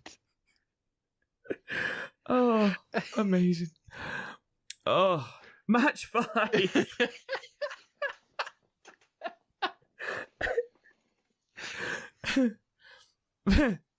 Match 5. So, match 5. Blue Stars. Michael versus Jungle. Sayuri defeated Saya Ida at 8 minutes and 31 seconds with the biggest fucking punt kick you've ever seen. I'm pretty sure Saya Ida, but like the Saya Ida that was pinned was not Saya Ida, it was the dust of Saya Ida as she got kicked into fucking space. She looked like her bell had been rung. Jesus Christ. She proper just picked her up by her ponytail and booted her in the face. It was horrible to watch. That was some Arisha Hoshiki shit. Which, you know, I'm always a fan of. This was definitely Saya Ida's best match of the tournament. Oh, without a doubt. Yeah, absolutely. This Saya Ida, it's getting crazier, and I like that in a wrestler. And just going completely fucking mad on Shuri, and Shuri's like, bitch, what? Why? And kills her. And I love it. I got the impression in this match that Saya Ida was simply trying to survive Shuri in this match. Like, if I can just hang on for 20 minutes, then I'll take the fucking draw. Fuck, don't hurt me. It was like Spider-Man versus Randy Savage in the movie. Freak show. I've got you for 20 minutes. Bonesaw. Stewie is ready. Ida got a few hope spots in, but it's literally the Shuri show, and which is harder to say than you think. The Shuri show. Shuri show. Oh, okay, you said that quite well. Well done. Jeez. Speech therapy, bitch. I really, really enjoyed the Gutbuster as well. That led to that horrendous-looking fucking pump kick. That's such a good move. I'm surprised it's not like a finish. Well, I thought that was going to be the finish because I've seen her use it, but I've never seen her use it as a finish. And then I was like, I wonder what she's going to go into. I've never seen her finish anyone with a fucking pump kick before. Yeah, to be honest, what I kind of wish is that Stardom had a knockout rule. Because, like, a walk-off knockout is the coolest thing in the world. Okay. Like, yeah, it would work. Honestly, it would work for certain matches, certainly. Because Noah does knockouts, and in the Nakajima versus Kano match from last month, that walk-off knockout basically made the match. Yeah, okay. I mean, to be fair, no one is getting up from that punk kick, whether there's a knockout rule or not. No one's guessing up. But, like, as weird as it sounds, and it's because I am a very simple man, this match would have went up half a point in my estimation if it was a walk-off knockout. So, hang on. I'm an incredibly simple man who is also incredibly annoyed incredibly easily. Do you know what? I'm not going to rise to it. I really enjoyed the fact that that Sayuri kicked Sayuri so hard in the face that her nose came out of her neck, and then after the pin, cradled her head like some kind of psycho serial killer. I was like, what the fuck? Tonight on the Pro Wrestling True Crime podcast. I gave it 6. I enjoyed it. I gave this a 7. I love love do you know what? You can fuck off because you gave Konami versus Starlight Kid a high 6, low 7. So bite me, it's getting a fucking 6. You really didn't like. God, you're real Konami stan these days, aren't you? I don't understand how you can give that a high 6. Yet, if there was a knockout rule, I'd give this an 8 or a 7.5. I didn't say you an gave it 8. a 7, and then you said if there was a knockout rule, I'd give it up half a point. Yeah, it was a low 7. Absolutely bite me, O'Brien. Are you okay, No, babe? fucking Do you not. need to talk? You're gonna go to bed tonight. I'm gonna be so fucking angry. What's wrong? It's like, what's wrong? It's like, Chris gave a match I liked a 6. My girlfriend is in bed at the moment, and I'm going to go in, turn the lamp on, and she's going to be like, what's going on? I need to talk to you, and I'm raging right now. Do you know Konami? And she's going to go, who? Starlight Kid. What is a Starlight Kid? And I'm going to explain it all to her, and she's going to be really annoyed, but I don't care as long as I get this anger that I've got at you fucking muppet. I mean, that's how I feel when I talk to someone about my favourite film of all time. What is your favourite film of all time? You're gonna I'm judge not going me. to judge you. If it's High School Musical, I'll judge you. No, it's Guardians of the Galaxy Volume 2. Volume 2? Yeah, I liked the themes of family within it. I liked how complicated relationships were. So, right, okay. But okay. Now, the villain in Volume 2 was a god, and they killed the god with a bomb. Yeah, that doesn't make sense.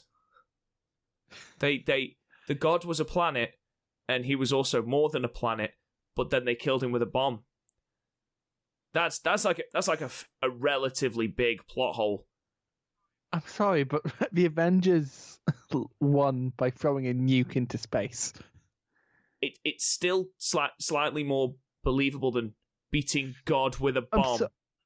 I'm sorry, but if you go into sci-fi expecting perfect science, then I'm sorry, you're just not gonna like anything let's be in honest, the genre. Gods is not science. I mean, it's quite literally the opposite. Richard Dawkins would... Is it Richard Dawkins? One who's, like, anti-religion? It is Richard Dawkins, isn't it? Do you ever think about what would happen if for some reason Richard Dawkins was... if I had children somehow and Richard Dawkins was reading... and Richard Dawkins was reading a bedtime story. Like, say he was reading Narnia. It was like, and so the lion who doesn't exist and the witch who doesn't exist. And when it goes through, and it's like, okay, so lions do exist, but this lion doesn't exist, and they're definitely not an allegory for Jesus, who definitely didn't exist. And they go through this wardrobe, which you can't do because wardrobes are not portals, because there's no other dimensions. Good night. Love you. Christ, I bet he's fun to watch Doctor Who. I bet he is. Match 6, then. Blue Stars. Did we rate that? We did. Match 6, Blue Stars, Micah. Another shock. Blue Stars, Micah defeating Jungle Kiona at 10 minutes and 2 seconds with the Enka Otoshi. I mean, 2 fairly big wins for Micah, defeating Momo and Jungle, 2 of the favourites for the block. Jesus. Yeah, I think we're going for another super rookie thing with Micah. I must admit, Chris, Micah's good, and before this tournament, I was like, she's okay. She's all right in the ring. After this match, I mean, this was easily her best match for me. I mean, her best singles match, her best tag match, her best match full stop since her Stardom run began. And I came out of this thinking she is fucking brilliant. And I put that down to Jungle being so good in the ring. But, Micah deserves so much credit because Micah held her own so well in this match. She went a bit crazy. She went crazy, like doing Dragon Sleeper while sitting on the turnbuckle. So Jungle was basically being hanged again. That's how you hang someone and make it look fucking good, Tora. Using your the chain. Bomb, the rope hangs. Like, there's the most flashes of potential of Micah in this match than I've seen in any other match, apart from maybe her Utami match in the Cinderella. But there was some, like, for example, power moves is not where Micah excels, and she ended the match with 2 power moves against Jungle. Like, that's if she'd have stuck to the submissions and stuff and the distance bombs, if that makes sense, this would be fucking great. But like the fact that she ended it with power moves, and especially that finish wasn't it looked a bit herky jerk to me. It looked a bit untidy. Yeah. The Susanka, which is effectively just sort of an STF, really. That's what she's been using to finish matches. And Jungle kicking out of that, absolutely fine. Don't have an issue with that. I agree with you that the Enkratoshi was a little bit untidy. I don't know if she has. I don't remember her using that before. I'm sure someone will correct us on Twitter or Facebook. I'm sure someone will. But the thing is, I don't mind untidy. If I wanted everything to be clean, I would never ever watch a Stan Hansen match in my life. The most unorthodox of men. But it didn't feel like untidy desperation. It more felt like she could barely get Jungle up. But you can argue that is, exhaustion. I mean, Jungle spent a large amount of this match on top, to the point where it was a genuine shock that Micah had won, and that's pitched perfectly because that is exactly what it was supposed to do. I did not anticipate Jungle's on a run of 3 wins on the bounce, 6 points on the bounce. You just expect her to beat Micah, and then for Micah to do it, okay, untidy finish aside, which I can certainly look past because the rest of the match was really, really good. And, you can argue that is exhaustion because Jungle gave her a proper working over before that closing sequence. I enjoyed the pop-up spine buster, always enjoy a spine buster. Kicking out of the Susanka, don't have an issue with that. I thought the Wrestle Kingdom 12 hanging spot, I thought that was amazing. Call back to one of my favourite matches in New Japan, that Suzuki and Goto match. Oh, I just realised we're not I thought we were getting back this year again, and then I realised we're in different blocks. Oh, man. Yeah, of course they are. I forgot about that. All in all, though, I thought this was a really well-paced match. I don't think this one needed any more time. I thought it went the exact right length. Micah has proved that once she's in ring with someone who, an in-ring sort of general, if you will, then she's going to have great matches. She had a great match against Momo. She's had a great match against Jungle. Those are the people that you need to be in ring with to improve. And Mike's another one who's really, really improved as this has gone on. I'm sure you've given it a 3, because I don't know who fucked you off this morning, but you're a grumpy twat.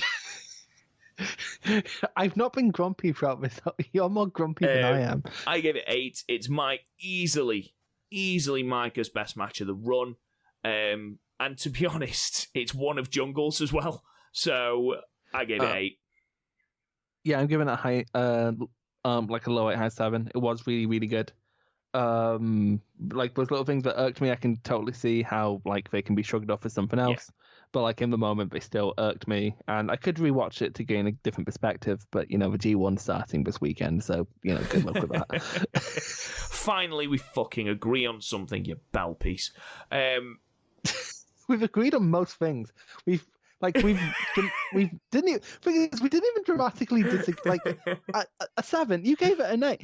There's one thing apart, and you're so annoyed about it. It's like? It's like when I showed Garth my line chart for Star Wars movies in terms of how much I enjoyed them, and he saw what I rated Last Jedi, and he was like, "Well, you're wrong." I'm like, "Well, we're different people," and he's like, "Well, you're still wrong," and I'm like, "But we're different people." But it hurt my childhood. We had different childhoods. I'm not gonna lie, he's a scary motherfucker. I just agree with him. Garth? Yeah, but I was so relieved when he enjoyed the birthday card. Did you send him a birthday card? WhatsApp. Oh, it's a virtual one of a WhatsApp. I made him Garth. Oh, yeah. Okay. The picture of him and Goldberg. Him and Brett as Goldberg. That's the one. Garthberg. So, moving on, semi-main event then. So, match 7, Red Stars block action. Mayu Iwatani defeated the previously unbeaten leader of Red Stars, Himika, at 8 minutes and 10 seconds with the Dragon Suplex. Now, Chris, I'm going to go first on this one, just because I want to see if the way I feel about this match is similar to how you feel.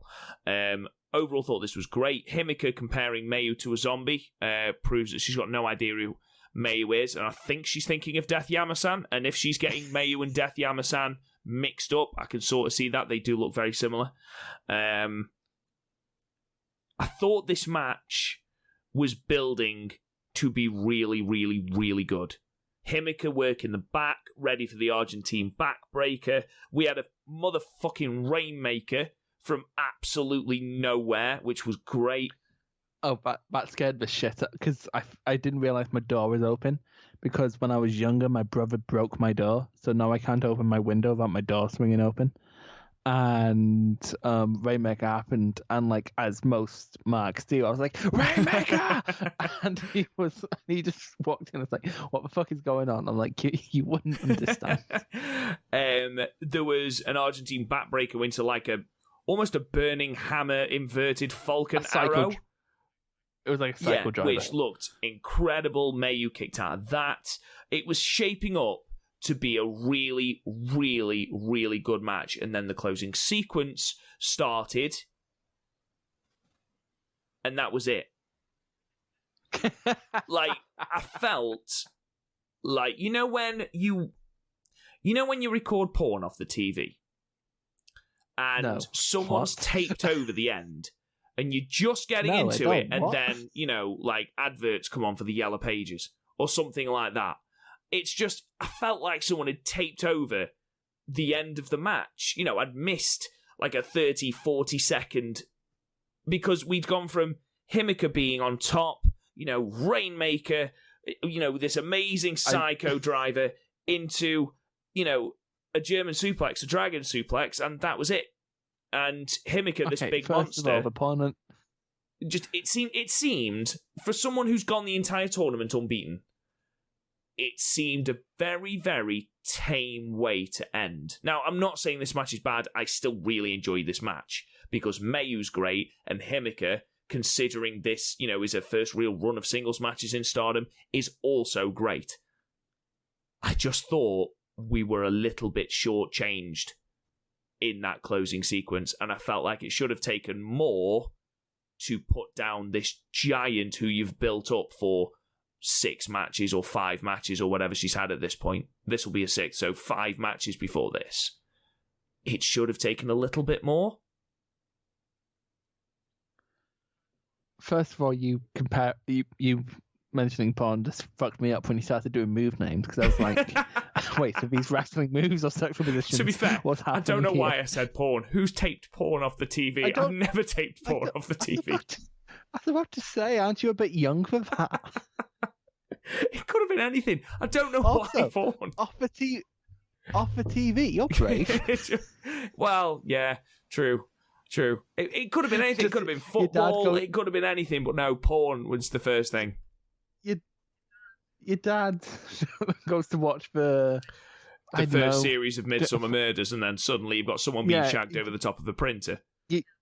Yeah, like you're at your nan's, and she's like, "Ooh, Antiques Roadshow last night. I missed it because I got an my nan's TV." Why were you taping porn off of anyone's TV? Well, you raise a good point. But and then there's the horrible moment where you've got to try and rewind it as well, so everyone's doing porn backwards quickly, with so jerkily. No, ignore that last word. It would be intermission. Would be intermission music happening behind it. Elevator music. Oh, this fucking review's fallen off the fucking rails. Jesus Christ. This has. Okay, so this match, I really liked it. Very simple stuff. I'm going to try and not name move names, because otherwise I'm just going to burst into laughter again.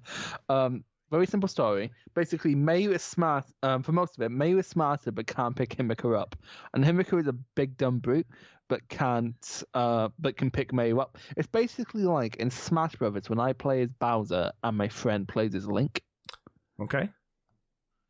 And I can finish him easier, but he gets that chip damage in, and it can lead to troubles down the line, which it did for Himika, because she's Bowser in this situation.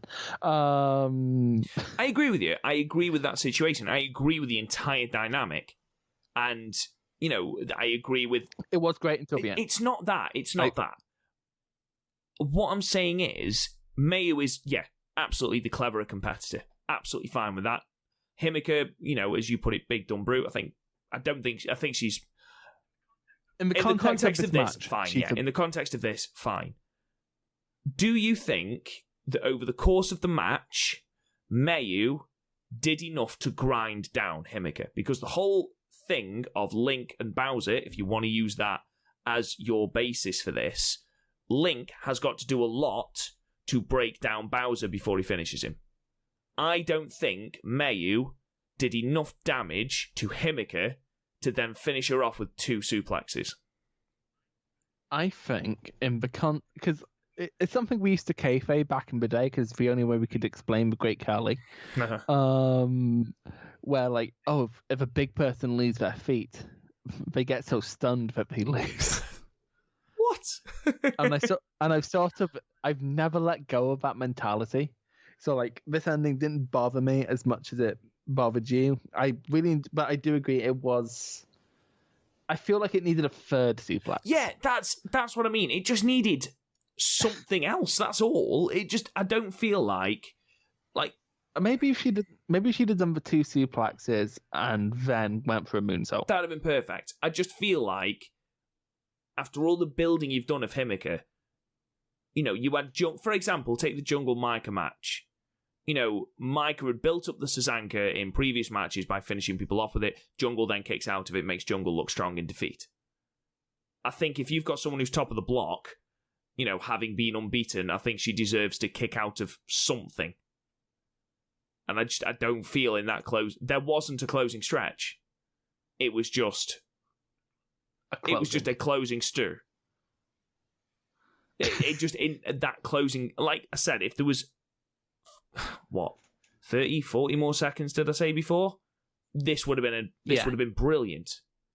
I feel like I was robbed of something. That's all. It might seem really picky, and I'm sure other people will disagree, and I know you don't feel as strongly as me about it. I just feel like it was very much, oh shit, okay, Himeka's lost her first match of the tournament. That seems underwhelming, because I sort of guessed from the way the block was panning out that Mayu would be the one to beat Himeka because of the placement and the timings and things. I just expected it to take more to beat Himeka, especially as you look at who Himeka has beaten. So I don't know. I gave it 7. It was a good match, but I just wanted more of it. I wanted more. I gave it 7. I do agree it needed a bit more. It needed that little something. It was like a pot noodle, which is nice, but if you don't put that little packet of soy sauce in there, it's not quite as nice. I feel like that's the wrong way round. What, do you eat soy sauce, you monster? Not on its own. I'm not a fucking savage. Exactly. That's so my analogy works. No, that wasn't what you said. It was if you add the soy sauce to your pot noodle is what you said. I said if you don't add it, it's not as good. That's what I said. That's not what you said. I'm sure that's not what you said. I'm sure you said, do you know what? It doesn't fucking matter. It's a pot noodle. Anyway, so that's Himeka's. What's your favorite? That's Himeka's first defeat, which means that Mayu is the tiebreaker, because Konami has beaten Mayu. Before we move on, what's your favorite pot noodle? Well, first of all, funny story. I took my girlfriend to Barcelona. It was our first time away on our own to a foreign country, and I was basically being Billy Big Bollocks, and took her away somewhere romantic. I thought, look at me. And it turns out Barcelona, for those who've been, I'm sure know, it is the most fucking expensive place on the fucking planet. And we went for... Have you ever been to Edinburgh? We went for 4 days, and we went for 5 days, and on the 4th night, we sat in the hotel room with 2 40-cent budget pot noodles that we'd bought from a corner shop, eating them because we'd run out of money, only to then be told on the last day that we got to pay a city tax for visiting their city.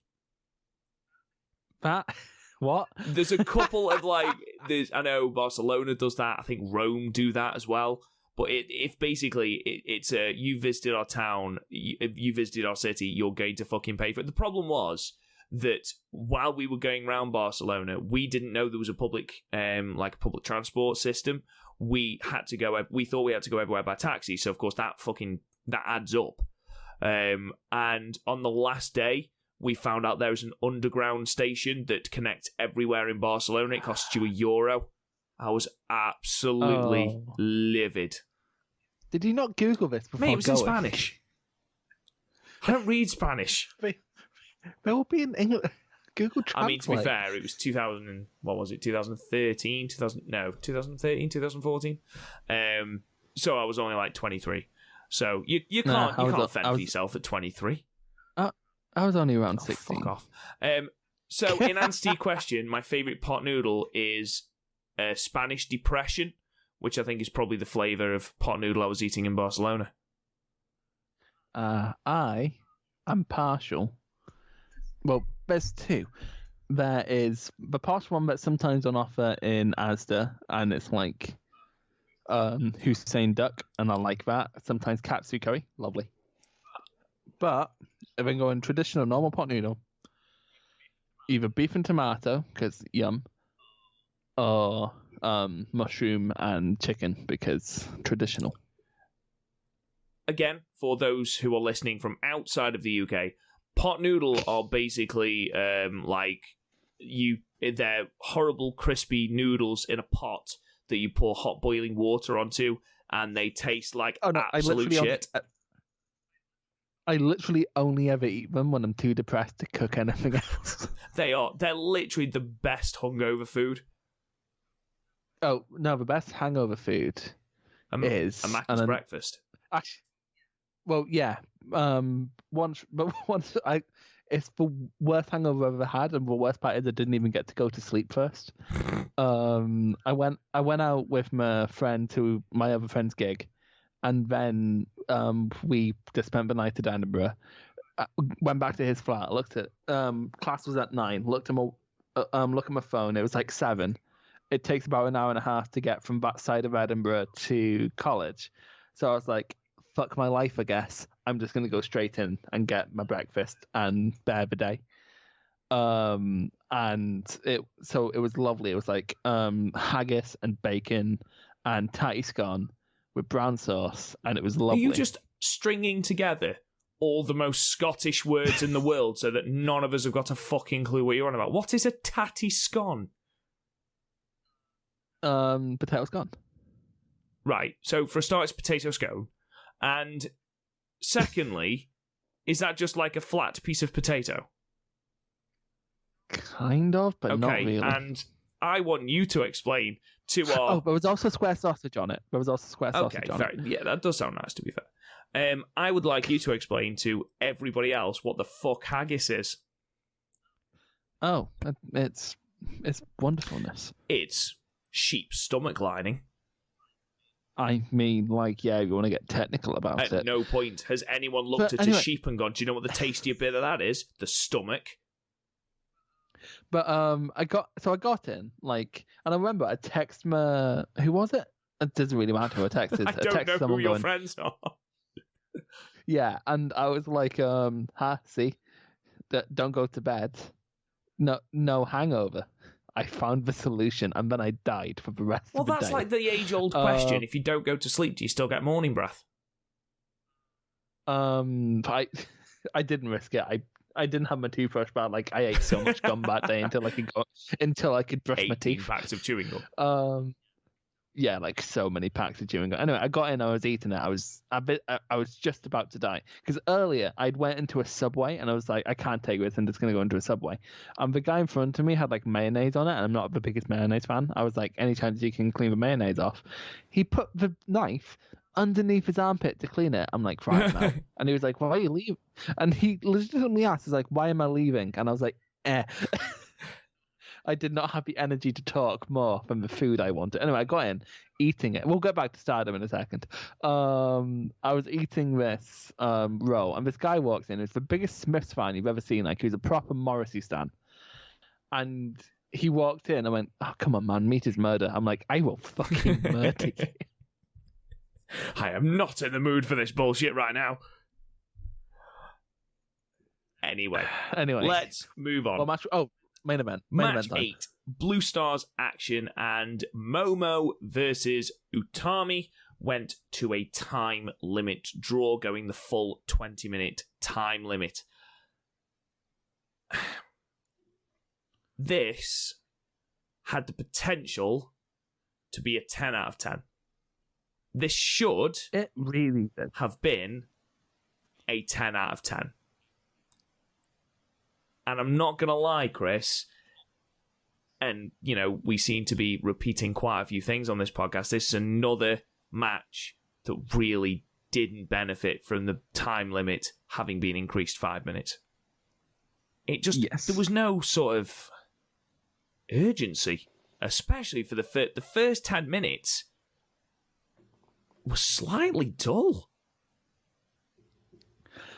I drew story from it, which I think helped my enjoyment more than it helped yours. I still enjoyed the match. I still enjoyed the match, and I do understand, you know, the one-upmanship, you know, the team, sort of them knowing each other and things like that. I do understand that. And Momo sees Utami sometimes as a challenge to her authority in Queen's Quest. That's fine. Do understand that. It just... I don't know whether it was an issue with pacing or whether it was an issue with... I don't know.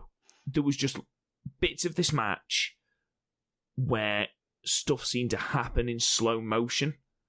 And, you know, even though the stuff that hit was great, you know, the stuff that happened was amazing. I mean, the entire closing sequence was fucking great. Utami getting out of the peach sunrise and then just turning it into a lariat in the last second was just, amazing.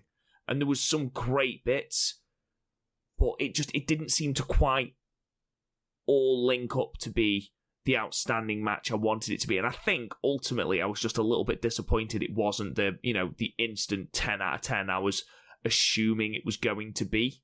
It was still a great match, and I will probably go back and watch it again.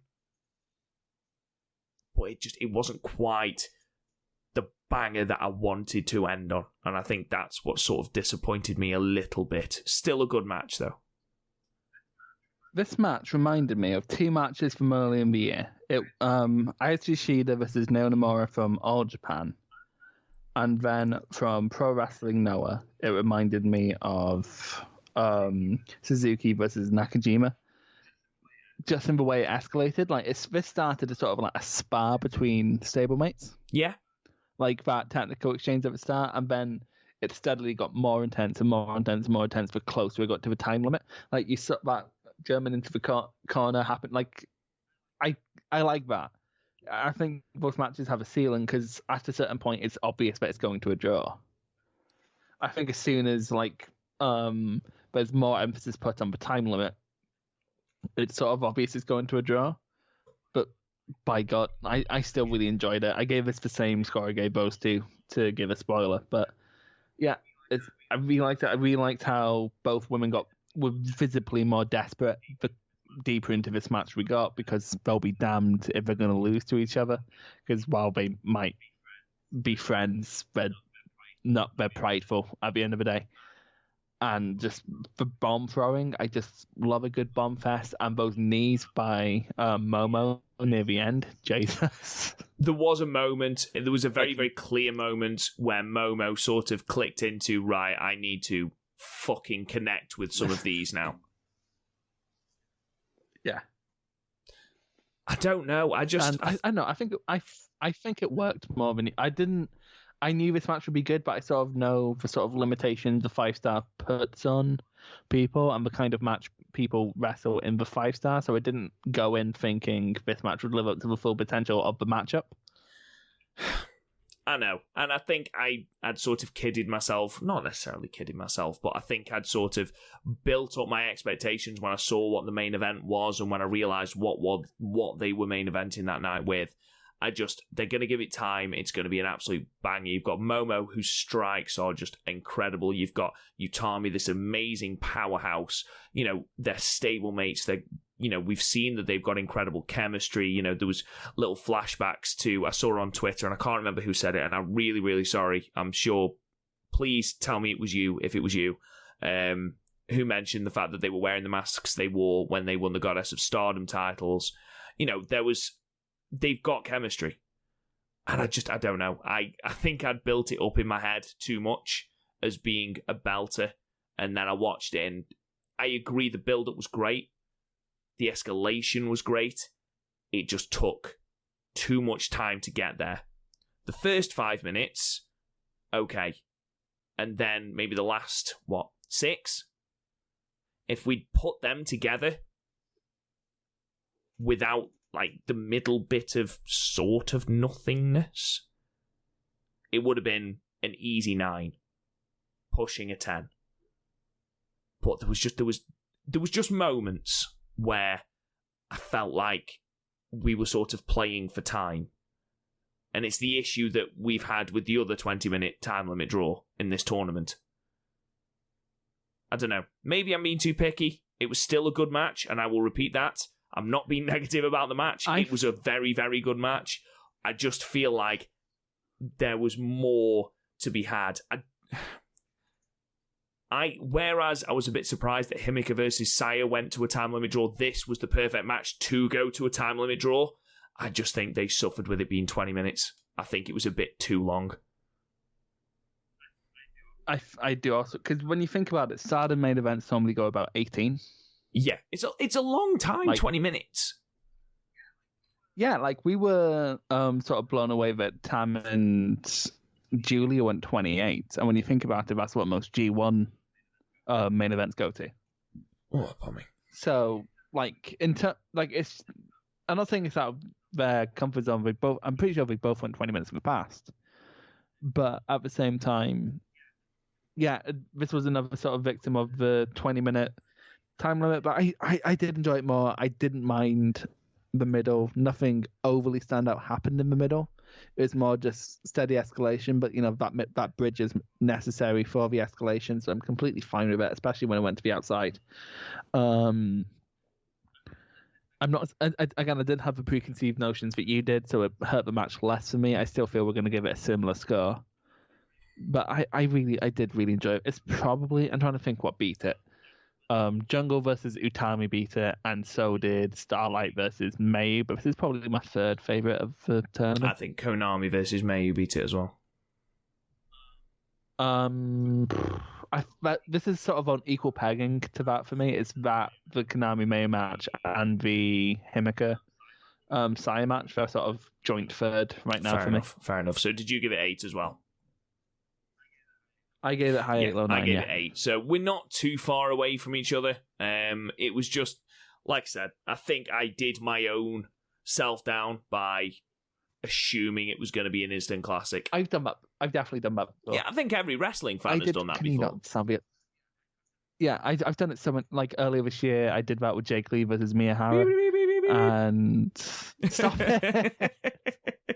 It's the sound of the Miyahara alarm. Because they had 3 matches last year, and we were all amazing, and then this one was just sort of really, really good, but didn't blow me away. I think that's actually every New Japan has done that with a Naito versus Okada match at some point. I don't know. It doesn't matter. We can move past it. We've given it a good score. I just wanted it to be slightly better. So, I know that there has been one more night at Fukuoka, and obviously that was the 13th. I know that I think the rest of the show has been uploaded as of today. But we wanted to get this review out to you as soon as possible. We will do, as I stated before, the 13th and the final together in one show as soon as the final has been uploaded in its entirety. Again, our schedule sort of depends on when Stardom will decide to upload things. I just want to run through the blocks as they stand, or as they stood, should I say, after the 12th of September. So in red block, leading the block with 9 points is Himeka, Konami with 8, Julia, Tam, and Mayu all follow with 6. Saya on 3, Saya Kamatani on 3, Starlight Kid on 2, and Death Yama-San on 2. So at the moment, realistically in with a chance of making the final are Himika, Julia, and Tam. The reason Mayu has got Saya Kamatani left, and she's got Tam Nakano left. You imagine the winner of Tam and Mayu will be challenging for that sort of spot. I'm looking through just to sort of work out who the tiebreakers are, and I think it's Konami and Himika at this point, because Konami has wins over Tam and Mayu and Mayu and Julie, so she has wins over all of the competition apart from Himika. The only one that Himika hasn't beaten is Mayu. And Saya. Yeah, but I don't think Saya is going to be a tiebreaker. It'll be Mayu who's the tiebreaker, I imagine. Well, Saya beat Tam. Like, spoilers are spoilers. So, like, the block is kind of wide open, but really I think it's down to him. I think it's Konami to lose at this point. I would be very, very surprised if Konami doesn't win the block. Yeah, but again, like, it's Stardom, they're much more random with their booking than... But like, in terms of booking, it sometimes feel like they do it seemingly at random in, like, a good way. There you go. Death Yama-San to win red block. You heard it here first. Right, I predicted that all the way back in January. You did, and that made me sad. Blue Stars, it seems to be, at the moment, Utami's to lose. Blue Stars, Utami with 9, followed by Maika, Shiori, and Jungle, all with 6. Momo with 5, Tora with 4, Azumi with 4, and then Saya Ida on 0 points. So at the Who does Utami so at have the left? moment, Utami has Maika left and Shiori. They're two massive roadblocks. I believe. Let me just double check, because I've said that and then I instantly doubted myself. So blue block, Utami has got Shiori and Maika left. Shiori beat Jungle, didn't she? And so did Utami. Yep, Jungle's only match left is Momo. Momo has got Jungle and Saya Ida left. So if I've got my maths right, Utami has to lose, and then Jungle has to beat Momo for the tiebreaker. Yeah. If Momo beats Jungle and beats Saya Ida, assuming Utami loses against both Shiori and Maika, no, she still can't go through. So barring some sort of miracle, I think Momo's out. No, but I'm thinking for Jungle to go through. With Jungle, so Jungle has to beat Momo. And then in terms of she can't Utami go through. losing, Jungle can't go through. What, at all? Yeah, Utami's on 9. Jungle's only got 1 match left. Oh, bollocks. I think, anyway. Oh, that's a shame. Yeah, she's the final day, Momo. So Jungle can play spoiler to Momo, but I don't think Momo can go through. So it's essentially... It's going to be either... You imagine it's going to be Utami or Shiori. I'd be amazed. I don't think it's going to be Shiori just on the back of she has that title shot anyway. So we're not going to waste a 5-star victory on someone who already has the title shot. It does surprise me that they've basically eliminated the entire of Blue Block. Am I missing something? Yeah. We might be. We should have. No, it's fine. We'll do it now. I mean, like, Utami is on 9, and she has got Shiori and Maika left. Jungle cannot go through. She's on 6 points, and she's only got Momo left. Momo has got to beat Jungle and Saya Ida. But even if she beats both of those, she's only on 9. Now, Utami has only got Maika and Shiori left. Now, even if... Momo will have the tiebreaker with Shiori, though. So, if Shiori beats Utami, No, because Utami is going to beat one of Maika or Shiori. Yeah, so it's essentially down to Momo and... Wait, now, if... because Maika, who has Maika got left now? Maika has got 2 matches on the 19th. Maika has got both Azumi and Shiori. So, there is still a chance on tiebreakers. So essentially, Utami, Momo, and... So essentially, Maika, Utami, and Momo are your contenders right now. So if Maika beats Utami... Okay, that brings Maika up to 8. Okay, then Azumi, she's got Azumi and Shiori on the final night. If Shiori beats Utami as well, that puts her to 8.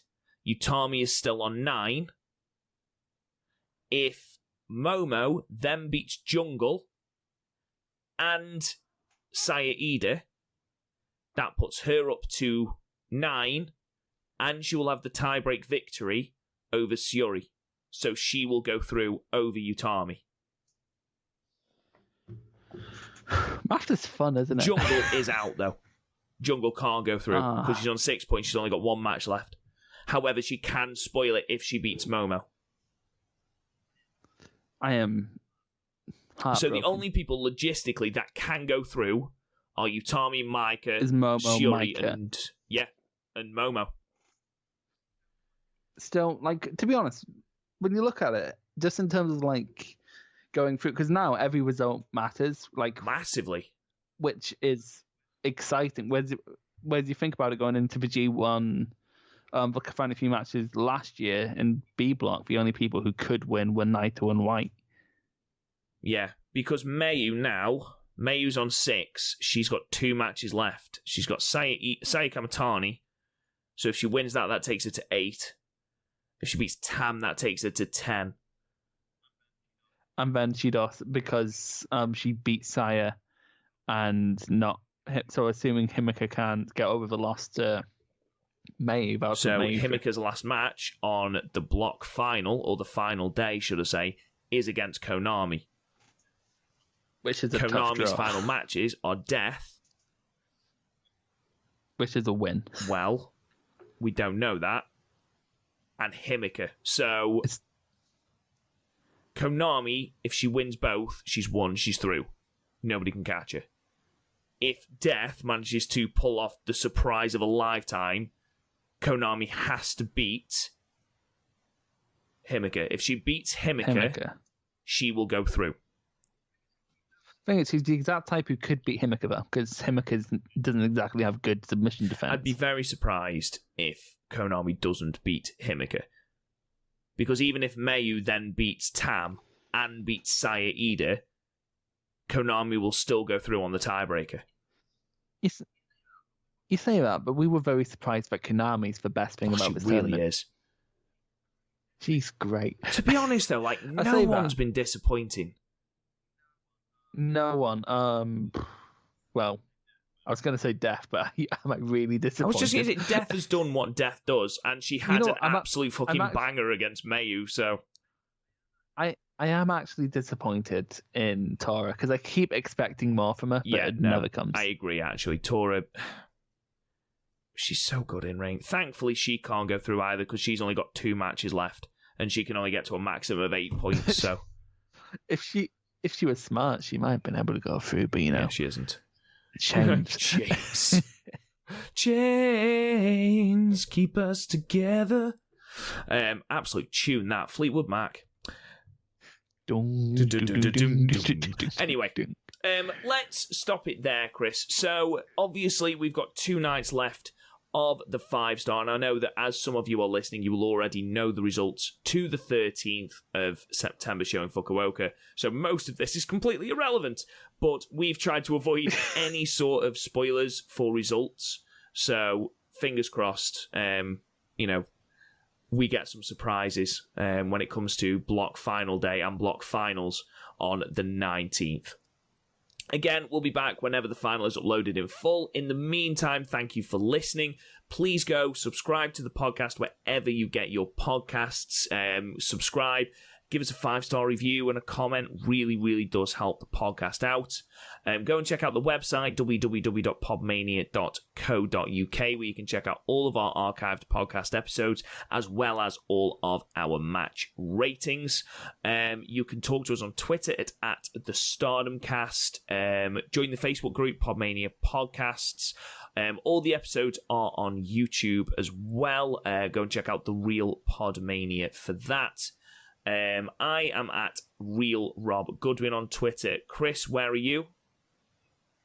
At Real Donald Trump. And we will be with you again soon. Thank you so much for listening, guys.